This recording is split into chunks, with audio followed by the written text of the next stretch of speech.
And we're live. Welcome to session 4 in the Emotional Intelligence Online Summit for 2020. My name is Grant Herbert and I'm here in Sydney, Australia, and I just want to welcome you here today. Now, I know there's people been registering this afternoon, so you may be here and have not seen any of the other sessions, and you may have registered earlier but weren't able to see the other sessions as well. So let me welcome you and give you a little bit of an introduction about myself and what this is all about. And I would love you to help me out to get to know you a little bit better by getting you to jump into the chat box. I'm pointing to where my chat box is. Jump into the chat box and just let me know where you're joining us from. What country are you in?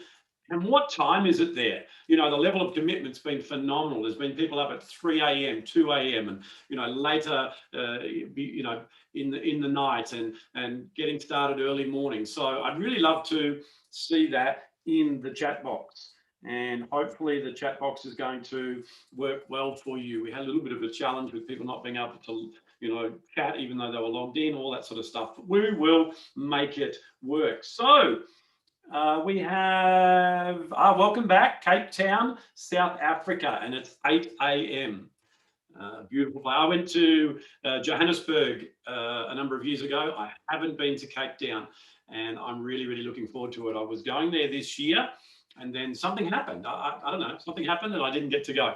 But Cape Town, from everyone's, what they've told me, is a beautiful place. So I'm looking forward to getting there. We have I'm not sure what PAF means, but anyway, you know what it means, and that's the main thing. So keep letting me know where you are from and what time it is, and I'll just keep checking in on that because I know that people are shy. I know that some people are still coming on. So whatever it is for you, that's okay. I'm here to serve you anyway. All right. So my name is Grant Herbert, as I said.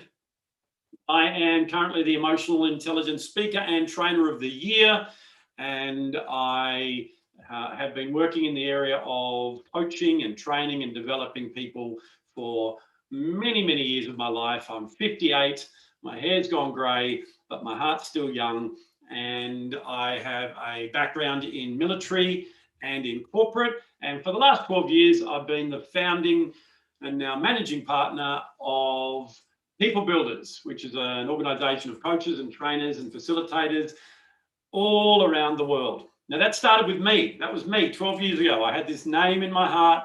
I started this business and I started People Builders, and the tagline is bringing out your personal best. And that's what I wanted to do. But I always had a global view, a global vision, not world domination or, from an unhealthy need for significance, but I knew that it was going to be beyond me. And that's why I'm so excited to be able to do this summit again this year.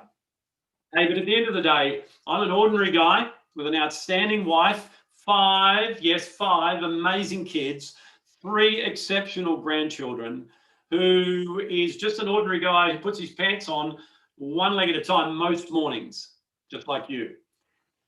However, I've got a passion to help people to escape the performance trap, to become their authentic self again and be okay and operate from a position of self-approval. If you haven't been with us for the entire summit, you can go back and you can see session 1, 2, and 3. And in session 1, I told you a couple of stories about my life. I was actually quite vulnerable so that I could demonstrate to you where this passion has come from.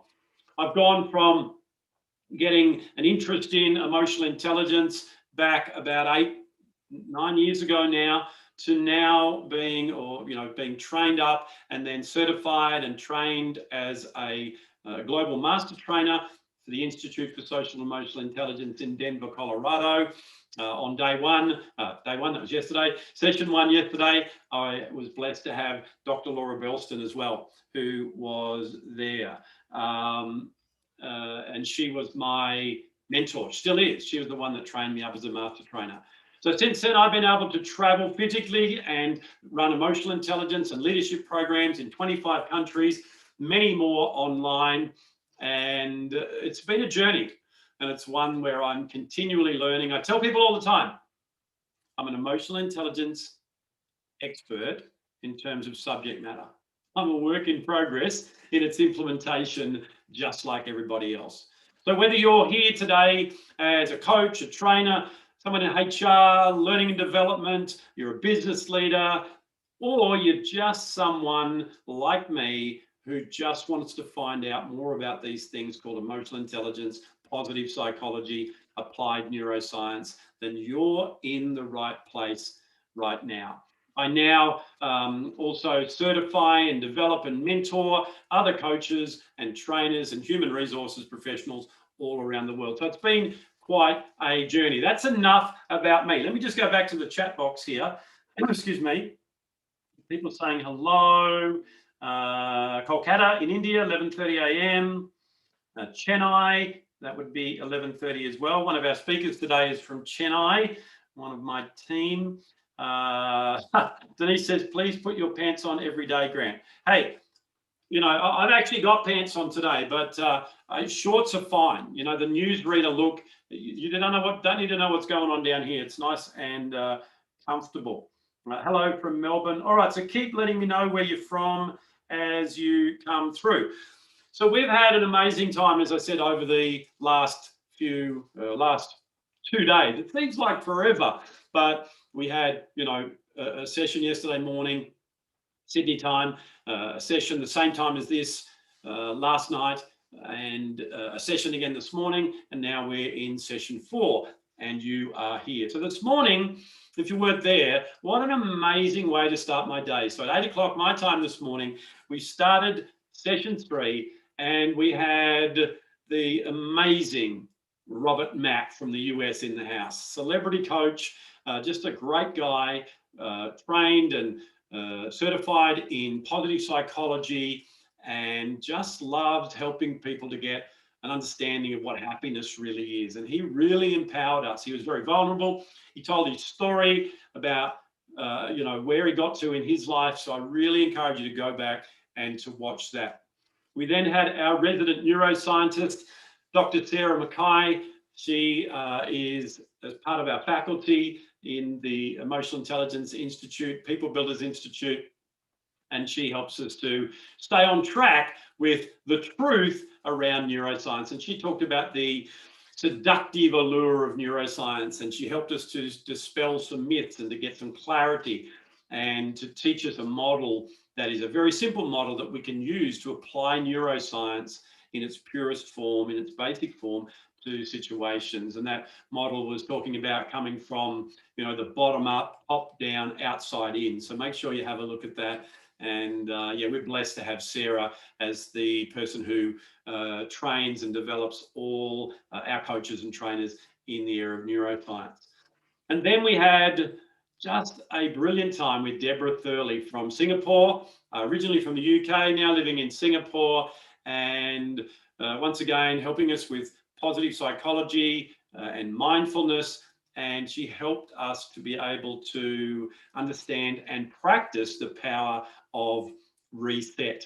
So that's what we had this morning. All right, let me just have a look here. Yasmin's back in the house. Good to see you, Yasmin. As you're coming in, there's way more people on the chat or on the stream than there are in the chat. So let's not be shy. Love to know where you're from, because this is about you. It's not about me. All right, so just a little bit of a bit of housekeeping, bit of updates, bit of knowledge, so that you know. As I said, you could be hearing this for the 4th time. You could be hearing it for the 1st time, and that's who I really want to speak to right now. So if you are loving this, take a photo of the screen, send it out on your social media when the speakers are speaking, and the hashtags I'd love you to use is hashtag EI Summit 2020 and hashtag People Builders. So if you can do that, that'd be great.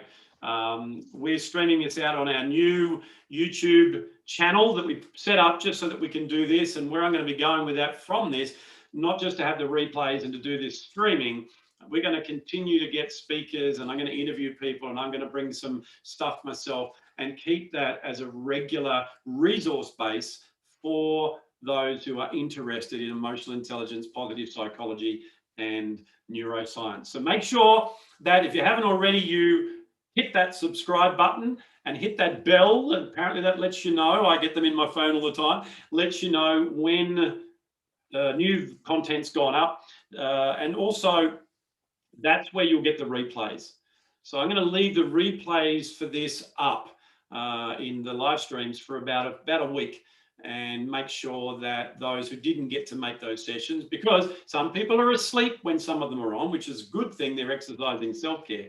So they're going to be there for you as well. People have asked me about speakers, slides. I'm having a bit of a challenge. My earpiece, it keeps trying to fall out. People have been asking about speaker slides, all that sort of stuff. I'm going to seek permission from each of the speakers, and whatever I can put together as a resource list, I will do that and make that available in there as well. And we'll probably send that out via the email that you connected to the summit with. So make sure you stay subscribed to that so that you get those updates. All right. Now, people this morning gave me an answer. I want to ask you right now, if you've been on this for a while or even already, would you like me to do this again next year? Now, you know, I was doing this as a live event or live events in various areas around the world. And I nearly didn't do it this year because I was having a bit of a pity party, because I was, you know, my whole world had changed, and I used to travel overseas every month, and now I was sort of stuck in my studio, and I sort of coached myself out of that. And I went, no, Grant, put your big boy pants on and put the thing on online. Now, here's what I found. Yes, there's a lot of work to do that, a lot of technical and a lot of expense and equipment and all that sort of stuff. However, instead of just covering the cities that I went to, we have people from every continent attending this summit. And I wouldn't have been able to do that if I did it live. So there's a positive that's come out of the new normal, as everyone seems to be calling it. All right. Nicola, hey, that would be fantastic. And she's saying, yeah, it's people saying, yes, yes, Grant, the speakers are amazing. Yeah, look, on that. The speakers are just doing this out of their own, you know, out of their own heart. You know, none of them got paid any money, which is good, because none of you paid me. It was a free thing, right? But a lot of times people won't do that. So, you know, what are we getting out of it? And this is not one of those events where it's free, so we're going to sell you stuff. So these are just amazing people that just tick the boxes of my filter that said, you know, hey, they're here to serve. And they have just been amazing to work with, top of their field, and we're going to continue with that today. So yeah, definitely. All right. So let me just check in here if there's any questions or anything. And before we bring our first speaker on in a little while, I just want to have a little bit of a chat to you and give you some empowerment around something that, yeah, look, helps a lot of people that I work with. Who here, and you can put your hand up in the air because I can't see it, but you can type it in better. I always do this. Put your hand in the air, then I realize this is a chat. They can't put their hand up, but you can still do it. Who here has a challenge saying no to people? Can you put your hand up? Can you type? Yeah, heck yeah, whatever it is for you, type that in the chat box. That'd be great.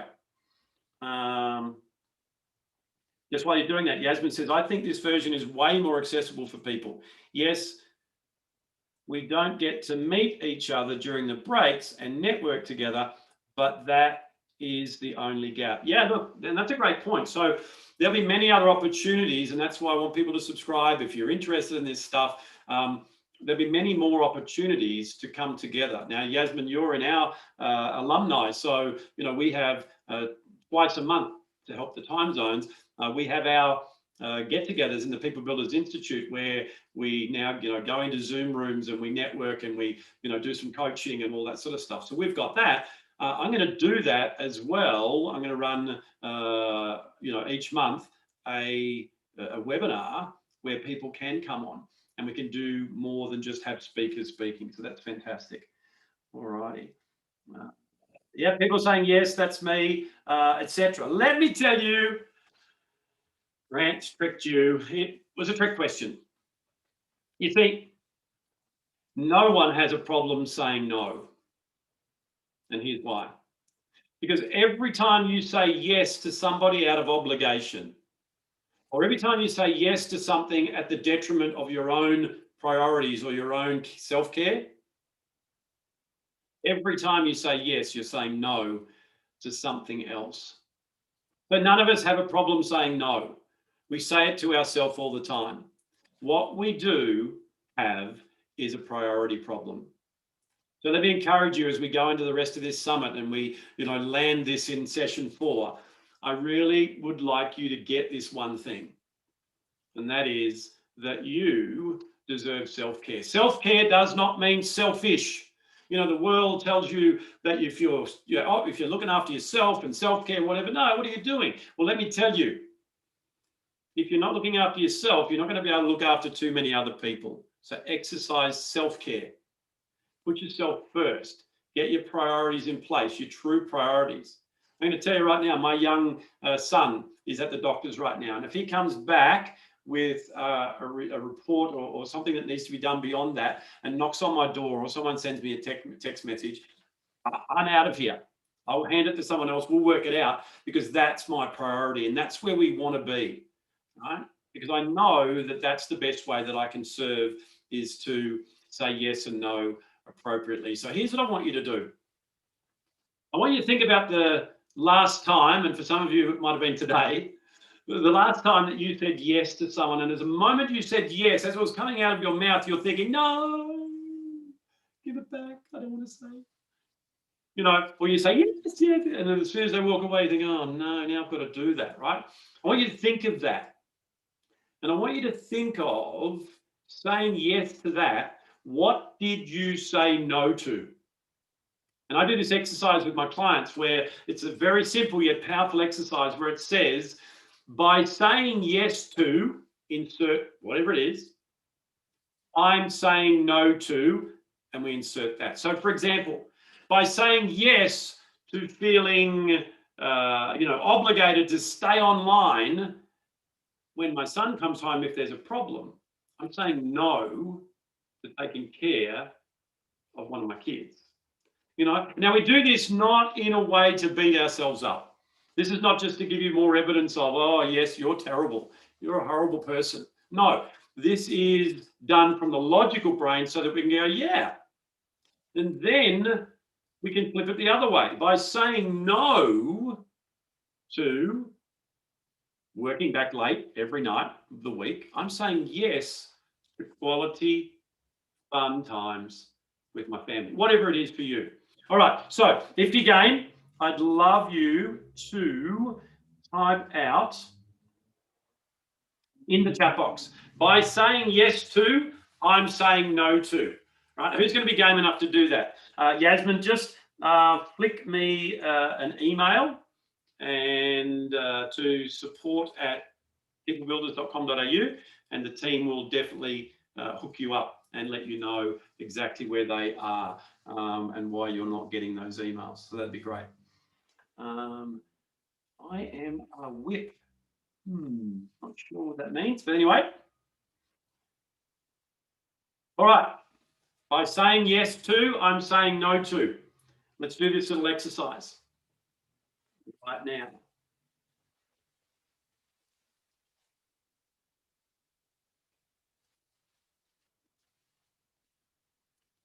So by saying yes to eating this cake, I'm saying no to a healthy night's sleep. I'm very gluten intolerant. If I eat this cake, that's what it's going to produce. So it gives me the logical data that I need to make a different decision, right? By saying no to eating that cake, I'm saying yes to a good night's sleep. Does it make sense? I hope so. Work in progress. Oh, okay. Thank you. See, I don't know all these abbreviations. Okay, so you've got half the equation there. No to self-care, right? So you might, you've got to put by saying yes to, and you don't have to put it in there, just make sure that you know it. By saying yes to this, that's when I'm saying no to self-care. Love that. And thanks for stepping up, Denise. You've been doing it the entire summit. What else? What else are people saying yes to? that they're regretting after they've said yes. And just while you're typing that in, the next step, once you identify that, is to be able to go, okay, well, I like to use this simple system of going, okay, for what purpose and at what cost? So for what purpose am I saying yes? So if I'm saying yes to someone, that I'm going to do something for them, and I'm doing that because I want them to like me, I do that because, as I was talking about yesterday, I'm running the performance trap, then I can deal with that. If I'm saying yes because they need the help, or I'm not doing it out of obligation, I'm not doing it out of a people-pleasing approval focus, then it goes to the other side. At what cost?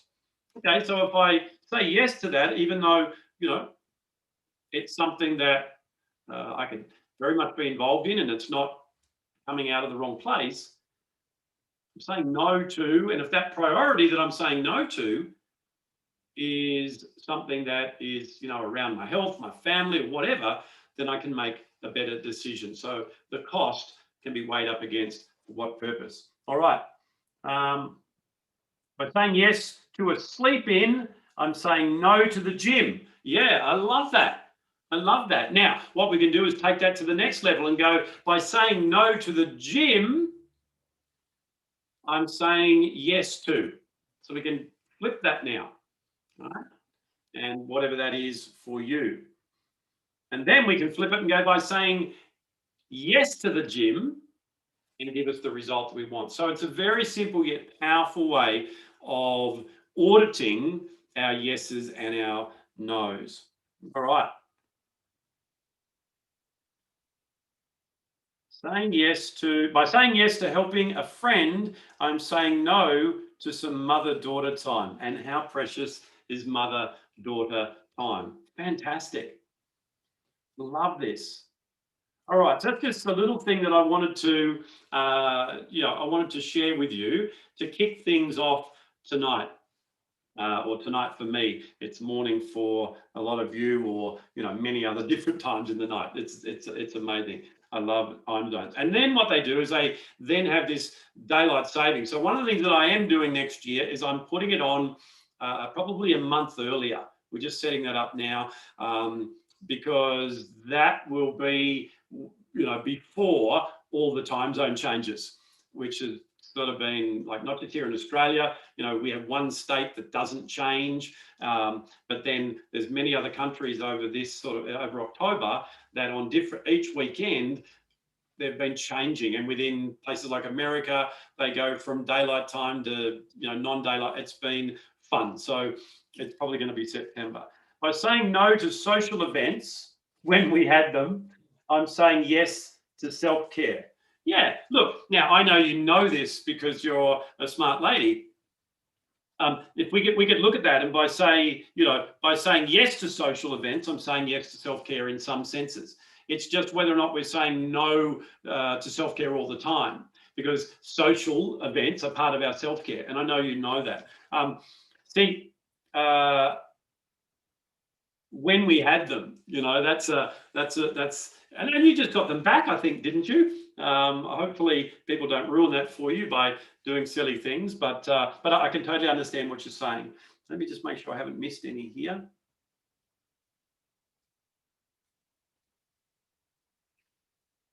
All right, no problems. Okay, so once again, I'm going to just talk as if there's new people here, which there definitely would be. And I want to ask you, what is it that you came to this summit for? Why did you register and actually turn up? Now, I know a lot of people registered, they weren't able to turn up, and we've already had over 1,000 views of the recordings. So, that's the way people do things a lot nowadays. We totally know that. Little years ago, I would have looked at the amount of people that were online each time and thought, oh no, all that work and there's only that many people. People have got lives, and having those recordings there are fantastic. So yeah, why this and why now for you? So I'd love to hear that, just so that I can get a little bit of an idea from you. Now, I'm brain switching because I'm looking for, the speakers coming into the green room, all that sort of stuff. and she has done that now. So I'm just going to admit her in there.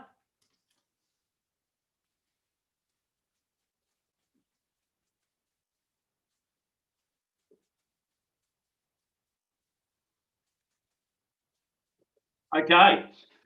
It's funny, I've got a computer here that I'm doing the chat with. I'm chatting with the speakers in the green room and another one. And a couple of times over the last couple of days, what I've done is I've gone to the wrong computer and I've typed in the chat what I wanted to say to the speakers, and I had to quickly get rid of it because it didn't make any sense to anyone, and then go back to the others. So, hey, you don't have to be too great to do this. By saying no, I've done that one. All righty. Okay, so no one wants to tell me why they're here. That's fine. That's totally okay. We're going to get ready to hear from our first speaker. So, you know, as we're going through this, you'll have plenty of opportunity. If you want to tell me privately, just hit reply to any of those emails that have gone out, giving you links and all that sort of stuff, and that'll come back through to me. And yeah, if you want to tell me privately or have, you know, any questions that you want to ask. I'm really excited now to introduce you to a great friend of mine.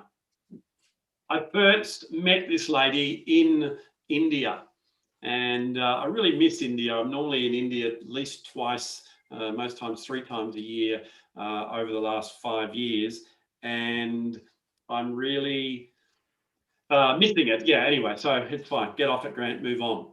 And I met this young lady there and her amazing husband, and she got involved in some of the training that I did, and she got certified by our institute, runs an amazing coaching and transformational business both in India, and now has moved to Australia and lives in Adelaide.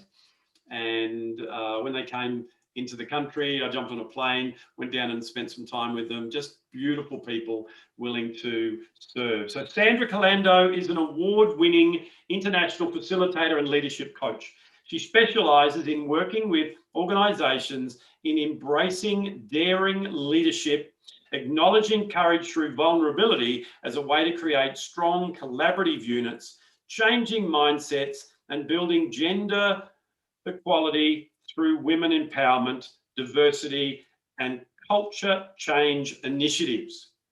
The clients include the UN, Flipkart, Nestle, Accenture, WeWork, Mindtra, SAP, etc.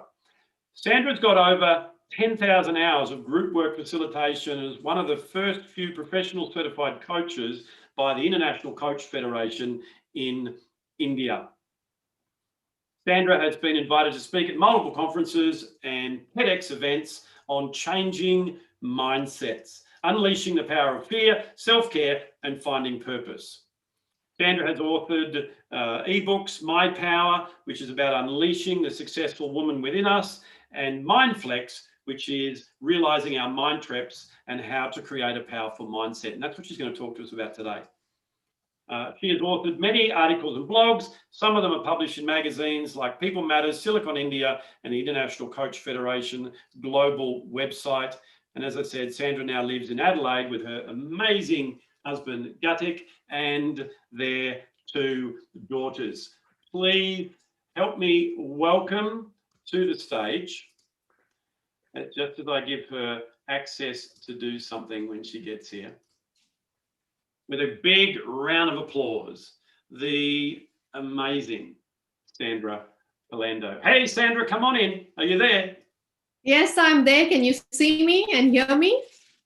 Yes, I can see you and hear you. Fantastic. So, hey, what I'm going to do is I've got the chat box here, so I'll just keep answering people's questions. When you get to the end of your presentation, we'll have some time for questions, and I'll come back and facilitate those for you. So without further ado, I'm going to go on mute and leave it all up to you. Thank you, Grant. Thank you for the warm welcome and introduction. I've been listening to amazing speakers in the last day and a half, and just there's so much to learn about emotional intelligence and positive psychology that it comes to me when I think about psychology. It's a state of mind, and it has a lot to do with the way we design our lives, the choices we make. sometimes far exceeds the circumstances we are put into. I want to start with the experience I had with my grandma. So when I was a little child, her bedtime stories used to be one of the most exciting times for me in the night. And she used to tell me stories about her farm days and the adventures over there. But I didn't realize that those stories ignited an interest on how the mind works and how to leverage this most powerful resource within me. She used to have a big farm. And before she had a big farm in one of the villages in India, she used to serve in the army as a nurse. So her farm life will be intertwined with stories of how she was a voluntary nurse for the villages as well. And I remember one night she shared a story about a villager who had come to her house, really crying and inconsolable, saying that he was bitten by a scorpion bite. And at that moment, she didn't have any antidote and she didn't have anything to treat him except for Vicks Vapor Rub. So what she did was she put the vapor rub on the wound and she told him after a few minutes, you'll see the poison ooze out of your wound and that's when you'll start healing. Now, if you use vapor rub, you know, and especially in summers and especially in Indian summers, vapor rub starts perspiring. So on the wound, it started perspiring. And then there you see the poison is coming out. And immediately the villager was completely calm. And after a few moments, he thanked her and he said, thank you so much for healing me. The healing all happened through his own immune system. But he believed the story she told her. He believed that the medicine that was put on the wound actually healed. And she had many stories of how people healed themselves, the power of mind. And unconsciously, that seeded in me to discover this portal of mind strength. Now, I haven't reached the space of completely healing myself, but I have witnessed the power of unleashing barriers and uncovering limitless possibilities, both for myself and the people that I work with, and simply by understanding the mind traps and by flexing them to serve us. And over the last decade, I've been blessed with working with senior leaders, entrepreneurs, social workers, individuals as a leadership and life coach. And I look forward to sharing part of that learning, part of the toolkit that we've been able to co-create together that helps people identify first their mind traps and then challenge them for a more fulfilled life. Now I'll begin with, and I'll just share a couple of slides here to make the presentation a little more interesting as well. For all of you, or some of us like me who's visually inclined. But I want to start with understanding of biology a little bit. And what do I mean by biology? For me, it's we live in two worlds. We live in the external world of the mind, of the brain, and we also live in the internal world of the mind. And I won't go too much in the brain because we have the brain master, Alistair Scofield, coming up soon. But to touch upon it, we know that the brain is a physical organ that controls the functions of many organs in the body. It is the command center for nervous system. And the goal for the brain is to create a sense of homeostasis, a sense of internal balance in the body. And one of the critical functions of the brain is to protect the body. And most of us would know the amygdala and the limbic brain can prompt an instant survival response of fight or flight if it perceives danger, whether it's a physical danger or even emotional danger. So when we feel fear, talking on stage, or meeting a stranger at a networking event, or giving up your whole lifestyle and starting something afresh, it assumes that the situation is a threat and sends reactions across the body to get out of it or reject that situation. And we may recognize it by us backing down or us procrastinating, giving up, and sometimes feeling unwell.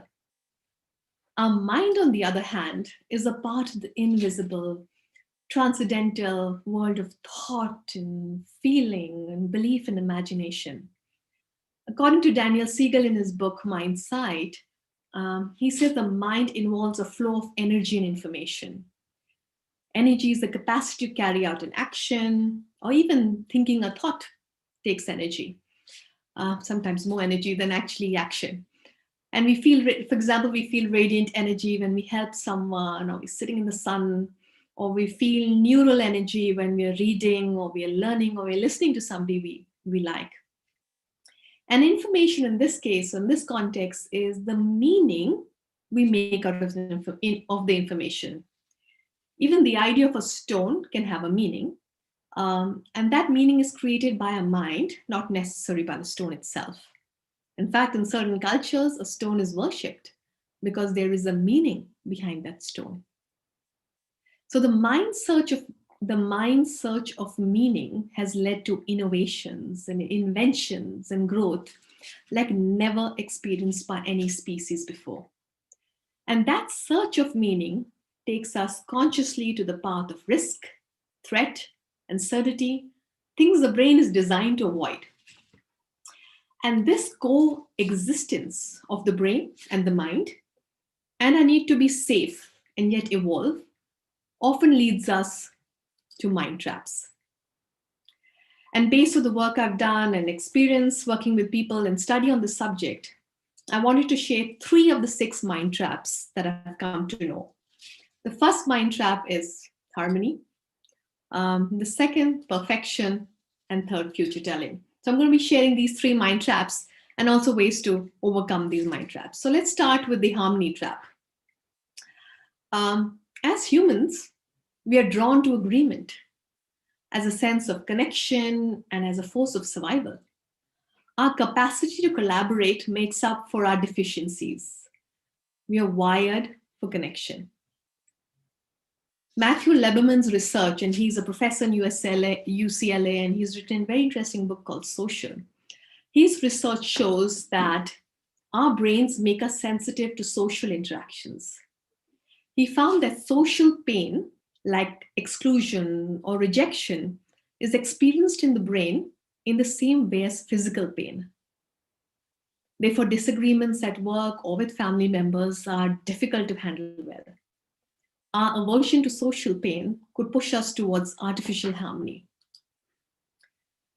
And this desire to be in harmony can sap us of saying what we want to say, of having the courage to speak up, to say the hard things, and sometimes have authentic conversations.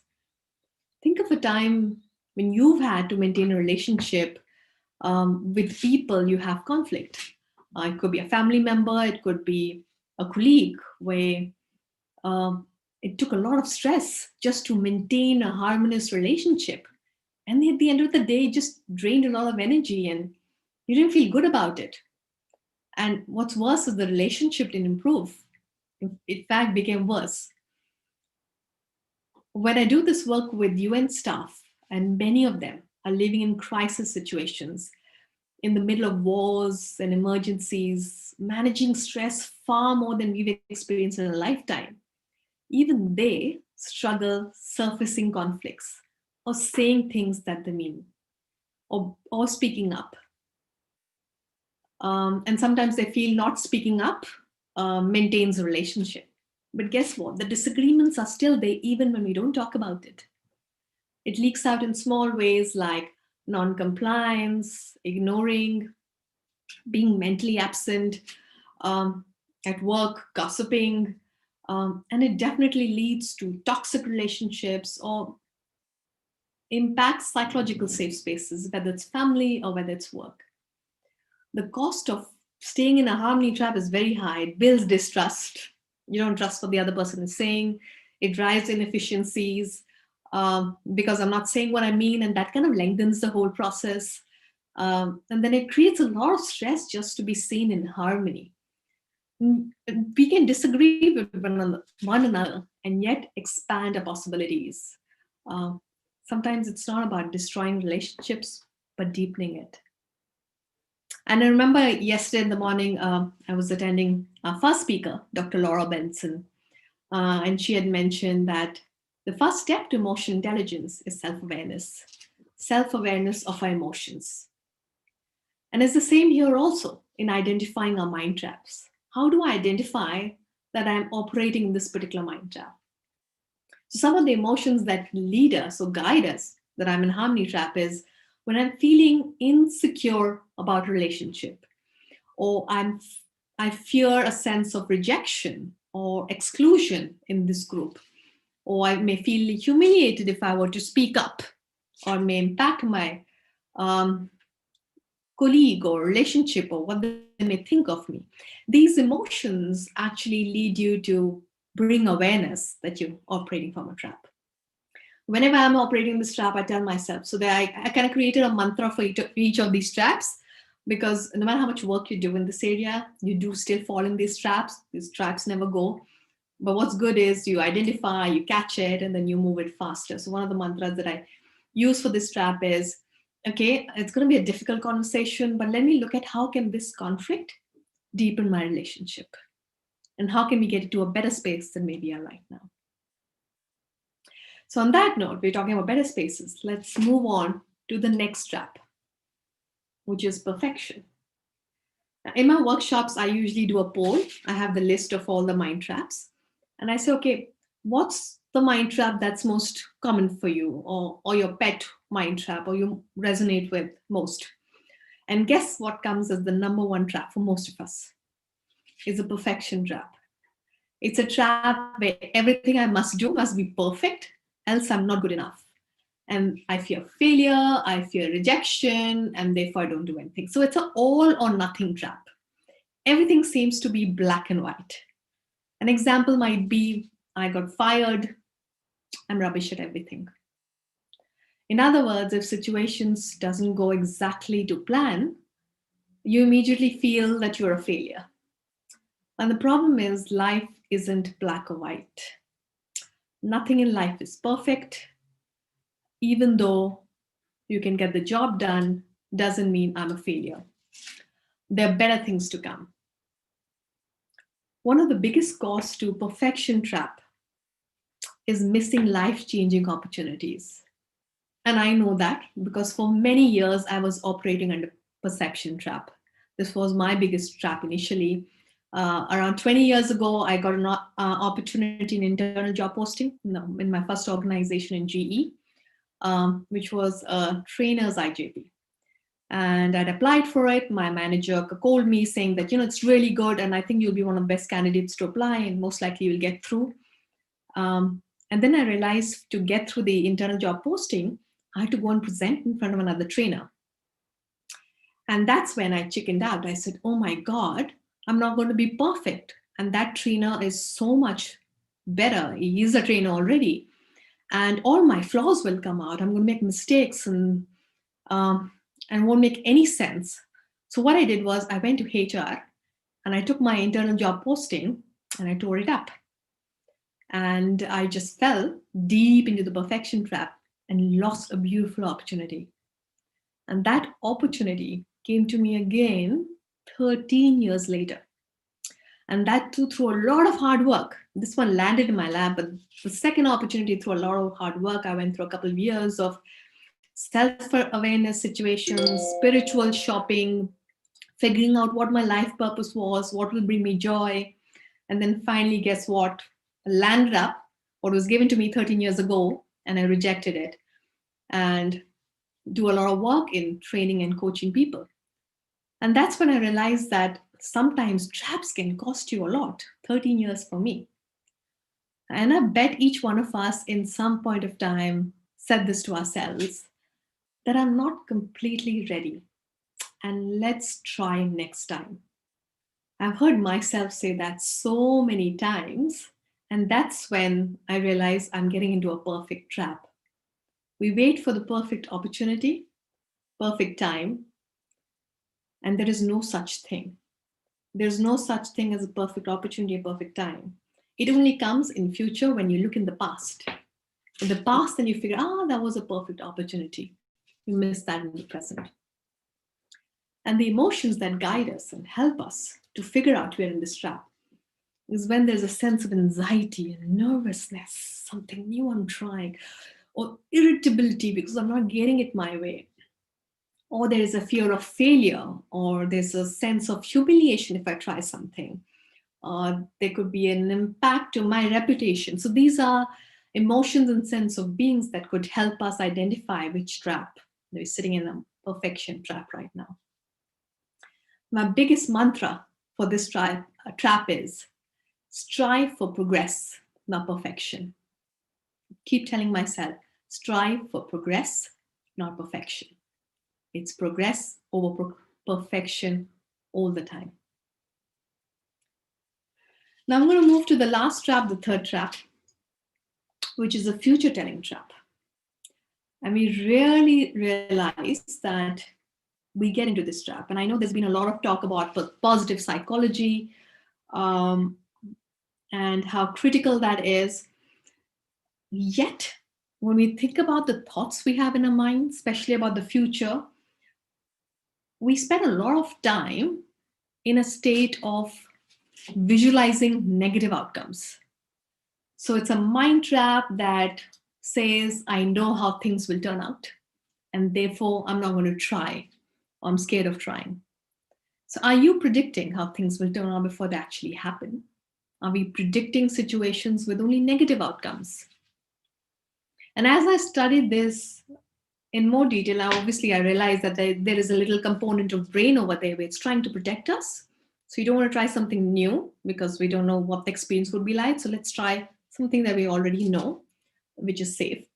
And this trap is very closely tied to a thinking trap known as catastrophizing. It triggers are often centered around ambiguity or when you don't have clarity. For example, you receive a vague text from a supervisor or your partner, or you get ill and you're suspecting it's something far worse than what you have. I remember for me, it was waiting for my high school results. That was terrible for me because I would plan the whole future, pathetic, bleak future for myself because I would just expect the worst results and circumstances that would come my way. And that's when you start catching yourself is, what am I doing over here in this moment? And although it's useful to base our strategies on previous experiences and sometimes failures, but that could be rather limiting and may make us feel that, or make us feel sure about things which haven't yet happened. And past experiences and failure should actually help us make better decisions and not inhibit our decisions. And I remember a time when I work with people, I would come back with, okay, so what's the experiment you're going to try? And often I would get an answer was, yeah, that's an interesting experiment to try, but. And as soon as that but would come in, there would be all the clauses that why the experiment would work without even giving it a try. So I remember my master trainer who had taught me Gestalt, he said, but is a very dangerous word. Try and keep but away out of your vocabulary. Because when you commit to something, don't put any buts there because the but will pull you back. And that's when we realize that, okay, we're getting into the future trap. And then we catch ourselves over there. So the emotions that help us here is to identify is what are you thinking about the future? So if you are planning something out, if there's a project or a new job or a new assignment, or you want to be an entrepreneur, what's the emotional state you are in? Are you in an emotional state of bleakness, or are you in an emotional state of excitement? Are my thoughts creating inertia and procrastination, or is it helping me drive forward? And is it creating anxiety and depression, or curiousness and excitement? So these are emotions that will help us lead to understand what space we are operating from and to break those barriers for us. So again, my mantra for this one is, okay, great. I don't know what the future holds. It can go either way, but I want to focus on what possibilities could there be for me to grow. So there's no guarantees, but there's obviously guarantees for me to grow. So let's look at those possibilities and move towards that direction. Okay, now I want to take you through MindFlex, which is a 3-step approach to overcoming a mind trap. And if you're coaches or if you're trainers or if you're behavioral scientists, you'd recognize this. Therapists use this, behavioral scientists use this. It's very similar to the CBT, the cognitive behavior therapy, or the REBT methods. is where you check where your thoughts are, see what's happening to it, and how do you replace it. So the first step is identify it, identify your traps. Most mind traps don't look like traps. In fact, they're so unconscious that it sometimes begins being part of your being. And I don't know if you think about people and notice, there's some people who come across negative, or there's some people who come across positive or joyful, because those are people who have caught onto those traps and have been living into those traps, that it's become a part of their being. And that's really deep rooted. Takes a lot of work, but there is possibility of getting out of those traps. Traps don't announce themselves, so you have to actually go find them. And these thoughts could, help you take actions or also inactions that hinder your growth. One of the ways to find and identify these traps is what I mentioned. Notice your feeling. What are you feeling right now? Are you feeling anxious? Are you feeling sad? Are you feeling scared, fearful? And then go back and proceed. Where did that feeling come from? So what is it? Was it a situation? Did somebody say? Was it a thought that's running in my mind? And sometimes the thought is a little more clearer. For example, if I've been asked for a new project to take on a new assignment, or I've been asked to speak in an event that may have many speakers who are far more experienced and credible in my line of work, am I asking myself, or am I falling into the perfection trap that I don't think I have enough information right now, so should I back out of this opportunity? Or what I'm going to say is not going to be anything new for people to hear. Now, when I hear myself saying those statements, I identify I'm getting into the perfect trap or the future telling trap as well, either one of the traps. And then I said, okay, I'm going to catch it. And there are many ways of catching it. And I was just reading it the other day. There is something called say stop. When you realize there's a worry-ridden thought that comes to your mind, and there's a thought that comes, you just say stop. You, in a way, stop that thought from growing. And for many years, I used to use the word, whenever that thought would come, I would say, love you. And I have no idea why I used to say it. But every time any thought would come, any thought that's restricting me, I would just say, love you. And in that moment, I would just stop the thought from going deeper. And then I would, replace it and have a conversation and get out of it. So the sign, it's probably a flick of your finger, or say stop it, or make a sound. Whatever works for you, just try and just seize that trap from going deeper. So once you identify the trap, the next step is challenge it. The challenging could be a little tricky, is because if you are emotionally vested in the trap, then it's very difficult for you to play the devil's advocate, because every time you would ask questions, and questions could be, what are the possibilities before jumping to conclusions, or is this thought a fact or an opinion, what supports it rationally. We need to be a little bit outside that emotional investment to be able to answer these questions as rationally as possible. So detaching emotions from that thought. So if I'm, for example, extremely anxious, extremely fearful, and I'm sitting in a future telling trap that everything is bleak, my business is shut down, I had to ask people, I had to retrench people, I'm finished, I have to file for bankruptcy, and it hasn't happened, but I'm kind of predicting and going in that direction, then I'm not using my resources within me to do what I can do in this moment to help this situation. And that's when I need to, if I can detach my emotions and have these conversations, great. Else, speak to somebody, a family member, a coach, a friend, an ex-colleague.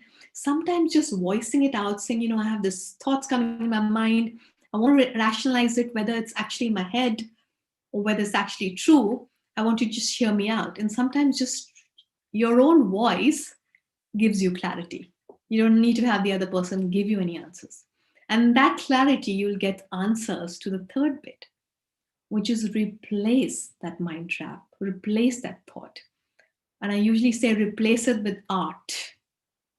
Art, artistic? No, it means ART, alternative realistic thought. So what do you mean by alternating realistic thought is, and we're not saying go positive always, but what can I realistically look at that can be optimistic in this situation? So if this is my situation and I have to retrench people, it's impacting my business, what possible outcomes can come from here? What can I do with this? And what's my learning? What's my growth? What's something new I can pick up from here? And I notice when I shift my vision from what has happened to what the possibilities, I move towards growth, I move towards action, I move towards driving my own decisions. And that's when I start overcoming these mind traps and taking actions and breaking barriers and unleashing potentials and finding out new solutions. So, mind is very powerful. Yet, we spend very little time reflecting on the way we think. The way we think about ourselves turn into our reality. If we draw inaccurate conclusions about who we are and what we are capable of doing, we'll limit our potential. So, I want to close with a quote from Jesse Jackson. If my mind can conceive it and my heart can believe it, I know I can achieve it. All the best to all of you. Thank you. Fantastic. Love that. Thank you so much, Sandra. Thank you, Grant. That was brilliant. So I'm just checking. I've just asked people to type in questions. We've got a little bit of a shy audience this afternoon. They're not doing as much typing. We have had some comments. You really hit home talking about perfection's not a healthy goal. There's never perfect opportunities, and it's all about progress. So I'd really like you to just, if you can, just give us a little bit more around that. Why do you think that we want to get everything perfect all the time? I think in our mind, there's a lot of risk associated with it because we build years creating this image of ourselves through education, through experiences, to the kind of friends we hold on to, job experience. So it took a lot of work and energy for me to create this persona I'm sharing with all of you. Now, I'm going to do everything to protect this persona. And one of the ways to protect this persona is try and not risk myself too much. And therefore, I want to be seen as somebody who's good in what I'm doing or the persona I'm trying to show to the world. So whether it's a coach or trainer. And so therefore, I'm more inclined towards moving towards a perfect track for you to see that I'm the perfect trainer, or I'm the perfect professional that I'm trying to reach. And therefore, we tend to hang on more on the perfection trap than any other traps, according to me. Love that. I always tell people that, perfection's never the goal. In my understanding, there's only ever been one perfect man on the planet, and they crucified him. So I don't want to be perfect. So yeah, and look, from a coach's perspective, because you're a very highly awarded and experienced coach, could you explain? Because we've got a little bit of time. Could you explain around that perfection, how it could be for some people a self-sabotage strategy? I remember as a coach, right? Yeah. So I remember my initial coach year. This was about 10 years ago when I just got coach certified. I had this beautiful crown there up on my head that, yes, I'm a life coach and I'm going to just help people and heal people and do what. And I'm getting a coaching session with such a high need, my own need to help you and solve you and help you unleash your potential. And I wanted to be that perfect coach for my coachee. That would end up pushing too much or putting all the practices in place and sometimes losing the essence of what a coach is. It's about the client. It's about the person you're speaking to. There is no you in this equation. And even if in that moment, this thing is not working out with them, you're not being able to bring value, you're not being able to serve, it's okay to stop and move out. And sometimes initially that fear of, why is that person not getting the value? And I'm going to do everything to show that coaching works and that I can help you. that I would, harm the relationship. And that's been my learning, that it's okay that you may not be the best coach for everyone on this planet. And that's okay to, just honor it and say, hey, I'm not serving you well. I don't think I'm a good fit for you. And why don't you kind of, or I can help you find somebody else. And that's been one of my biggest learning, is to admit my own weaknesses, my own shortcomings, be more aware, and then step out. Fantastic. Yeah, look, totally understand that. And on top of that, I also find too that sometimes people will set perfection as a goal knowing that it's not achievable. So Yeah. therefore, subconsciously holding themselves back from getting the result because they don't feel worthy of getting it anyway. Have you ever experienced that? Absolutely. In fact, when we did this work a couple of months ago, Karthik and I was in the workshop. So we were talking about happiness as a goal. And so one of the participants said, I do not look at happiness as goal, because if I start feeling happy, I have become complacent and I have not met my goal. And my goal is to be that CEO, that perfect professional. And therefore, I would not allow myself to feel anything less than to work. And so at the end of it, when we did this work around, he said, you know what? I sometimes feel I'm running on a treadmill and I don't know how to get out of it. I really don't know. And that scares me. What's going to happen to me when I get out of the treadmill? I just don't know how to do it. And that's that perfect trap when you sit in it, because it doesn't end. It doesn't end. You can make Yeah. the perfect recipe, and then what's next? You could have a perfect talk. What's next? And so then what's Yeah. next never stops. Exactly. Love that. All right. So we've got time for a question, and we've got one here that says, what is the place of spirituality in overcoming mind traps? I always love this question. So I could answer it, but you're the speaker, so I'll give it to you. Now you can jump into, Grant. I think for me, spirituality has a lot to do with it. Like I said, it starts becoming a state of being.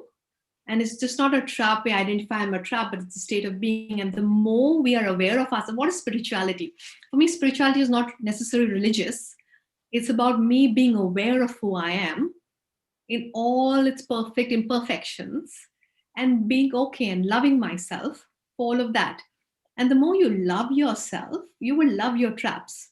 And that's why I unconsciously started calling all my traps out as love you, because you were there for a reason. You were there to protect me in some point. And now, of course, I don't need that protection. And therefore, you become a trap. So I want to love you, acknowledge you, and also let you go. And that, I feel, is part of your spiritual growth, spiritual practices. Meditation helps over there, because that's when you're being aware of your emotional state, and being aware of how you're operating and what you're doing. I love that. I think that's a perfect way to start the answer. So for me, whenever anyone asks me that question, the first thing that as coaches we want to understand is, well, what does spirituality mean for you? Because people have many different understandings of what it is, and it's a personal thing. So that goes exactly what you were saying before, that it's not about the coach, it's about the person that you're coaching. And I'm totally with you. I think spirituality, and this is my opinion, has nothing to do with religion whatsoever. For me, spirituality is is a deeper internal part of me that is all about a relationship with my creator. It's not to do with a religion or a set of rules. So I think that's fantastic.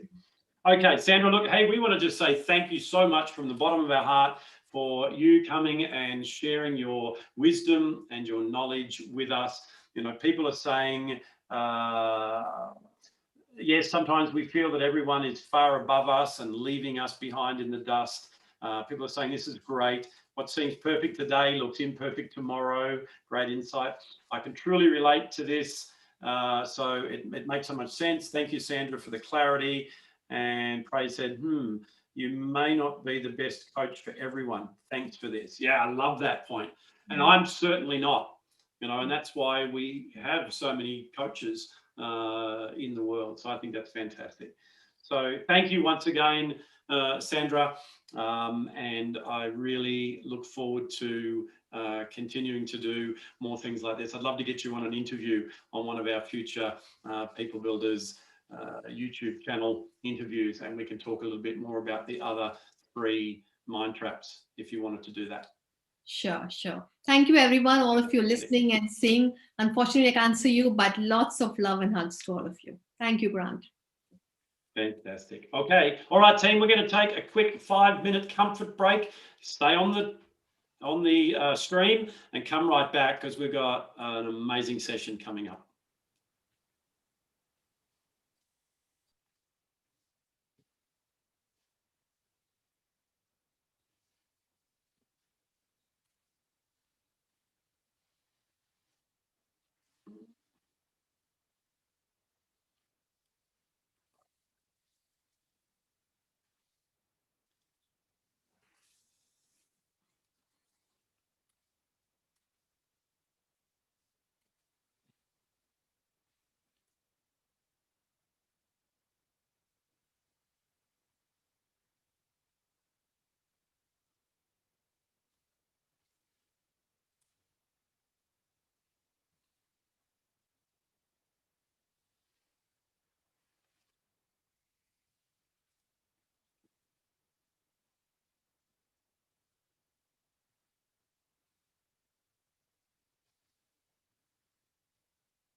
Well, welcome back.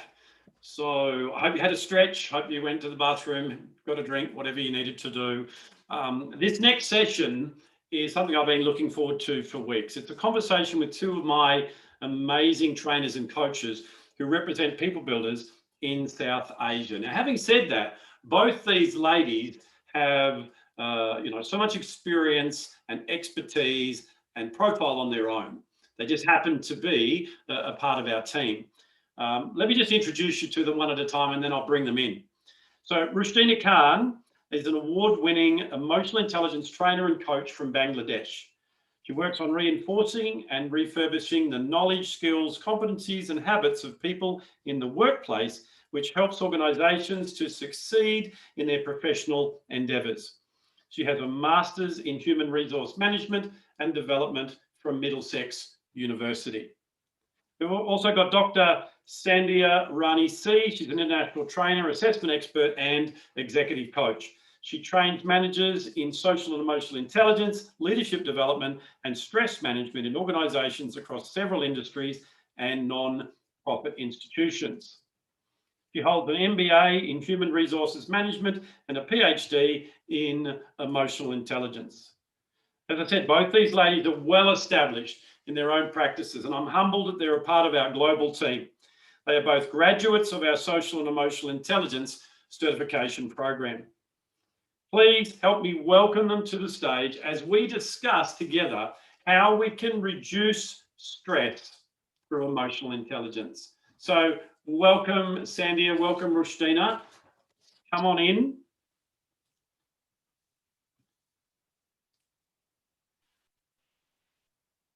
Excellent. We'll just wait for the text to catch up. How are you, Rushdina? Hello. Waiting for your... I'm not able to enable my video. It is disabled from your end. Oh, yes. Sure. There we go. There we go. Fantastic. We've only had about 2 or 3 technical glitches, which is awesome. All right. So I'm just going to move this over a little bit so that I can see you both a little better as I am talking. All right. So welcome.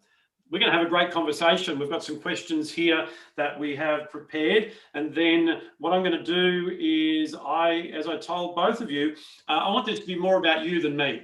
All right. So I want you to forget, that we work together and that I've trained you and all that sort of stuff, because you've got plenty of answers here and people have already heard enough from me. Okay. All right. So we've got some questions here. Stress is a big thing. I stand here as someone who has a long-standing history, both in my military and corporate career, about stress, to the point where it pretty well wrecked my life. I've had 4 physical and 1 mental breakdown over my, 58 years, and emotional intelligence was certainly a savior for me. So I want to pull out of the 3 of us tonight some of these answers, because I'm going to be looking and doing my best to stay in the chat as well, because that's what we do. We can do more than one thing at a time, but I'd love to, as we're going through this, I'd love you to be throwing things in there, throw questions in, throw comments in, because I will come back with it. So here's the first one that I want to ask both of you. All right, and I've just got you on my screen here with Rushdina being up the top and then Sandhya down the bottom. I'm not sure how that works. I can't move you around. I'm not that technically minded, but I want, so we'll go with you first, Rushdina, and then Sandhya. Why are you so passionate about the work that you do in emotional intelligence? Right. Okay. Thank you. That's such a wonderful question to start with, Grant. I love it because it is through EI we can regulate and manage all aspects of human behavior. and at the same time manage our relationships for the growth of ourselves and others. It helps us with strength, confidence, continuous self-development, creates a mechanism, an auto mechanism of self-motivation, develops resilience. And most of all, EI empowers us to make our own choices of response, not to become a victim of the situation. Love that. Excellent. Thank you. And Sandhya, what about you? Yeah, I loved Rushdina's answer. It was such a wholesome answer. I have very little to add to that. When I look at emotional intelligence, I see how people can use very simple techniques and tools from emotional intelligence and bring in a lot more healthier and happier aspects to their life, which means a lot of wellness from a physical, mental, emotional perspective, which is especially good these days. So I like how emotional intelligence can improve the quality of life, whether it is family or work or parenting or social life as such. So emotional intelligence is the best Love when it that. comes to helping us live a better life. Wow, I love that. And you loved it that much. You did your Ph.D. dissertation on emotional intelligence. That's right. Fantastic. Love that. All right. So we want to keep this at a level where we're not talking about, hormones and chemicals and parasympathetic nervous systems and all that sort of stuff, right? We want to keep it at a practical level. All right. So from a human behavior perspective, what do you think the main causes are of stress? So what I mean there is, we know there's different types of stress and all that sort of stuff. There's eustress, which is good stress. We're not going to go there. Just from a perspective of what we think, what we do as humans and the behavioral work that we do, what do you think causes undue stress? So where does it shall start? I start? Yeah, May please. I? Okay. I see it this way: when you do not get what you're expecting, so for an example, getting very little in return of what you put in. You expect a good salary for the amount of work that you're doing and you're not getting it. Or when things do not work as planned, you plan to do one work today while you're added to this 10 work schedule today and you were not prepared for it. You're missing out deadlines. You're getting stuck in this unpredictable traffic. So when it's something else you're expecting and not getting at it. So all this happening repeatedly causes stress. So that's my perspective of looking at it. Fantastic. So is what you're saying there, yes, those things are happening, but is what you're saying there, the way that we're looking at it that's creating the stress? Yes, I would say the way that we're looking at it, because if I am to explain a little further, first of all, if I expect a traffic on my way to work today, that would take me around 2 hours to reach my workplace.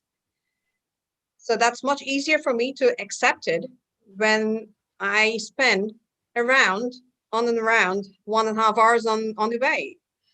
But if I'm expecting to reach the workplace within 20 minutes and it takes around 2 hours, so that's when I start getting stressed. So it's not what you're expecting, not what you want to happen. So that's when the stress strikes. So unrealistic expectations. Yes. Yep. Yes. Right. Fantastic. Yes. Yeah. By the way, for those who don't know, Rushdina is from Dhaka in Bangladesh, and I've been there 2 years ago, and it's the most densely populated city on the planet. And yeah, I understand she hasn't got to go too far to go to work, but it still takes 2 hours to get there in a car.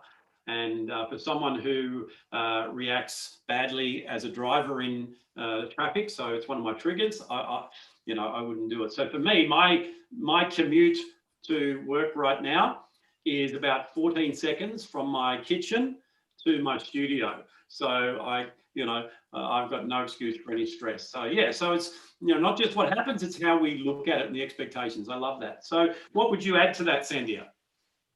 Yeah, so what I see from my experience recently, people are very stressed because of the lack of compartmentalization in their lives, because we've brought home the work, and so work happens from home, and we have the family life also happening at home, and children are taking their schooling from home.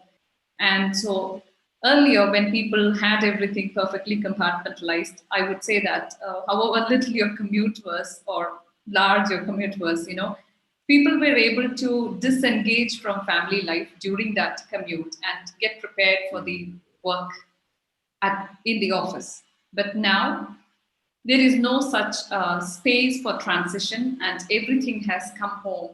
And so you have a spouse working from home, you are working from home, your child is studying from home, and added to all of that, at least in the Asian countries, we had a lot of help at home, which is stopped right now due to lockdown. So this is causing a lot of stress to people because there is no compartmentalization literally in their lives. Along with that, there is a lot more of usage for social media these days because we would like to keep in touch with people and have a real good social life. And what I see in my work with teenagers and young adults is that social media is causing a lot of stress, adding to all this other problems due to lack of compartmentalization or socialization. Yeah, love that. And I work from home. I have been doing for many, many years, except when I was traveling. Obviously, I wasn't at home.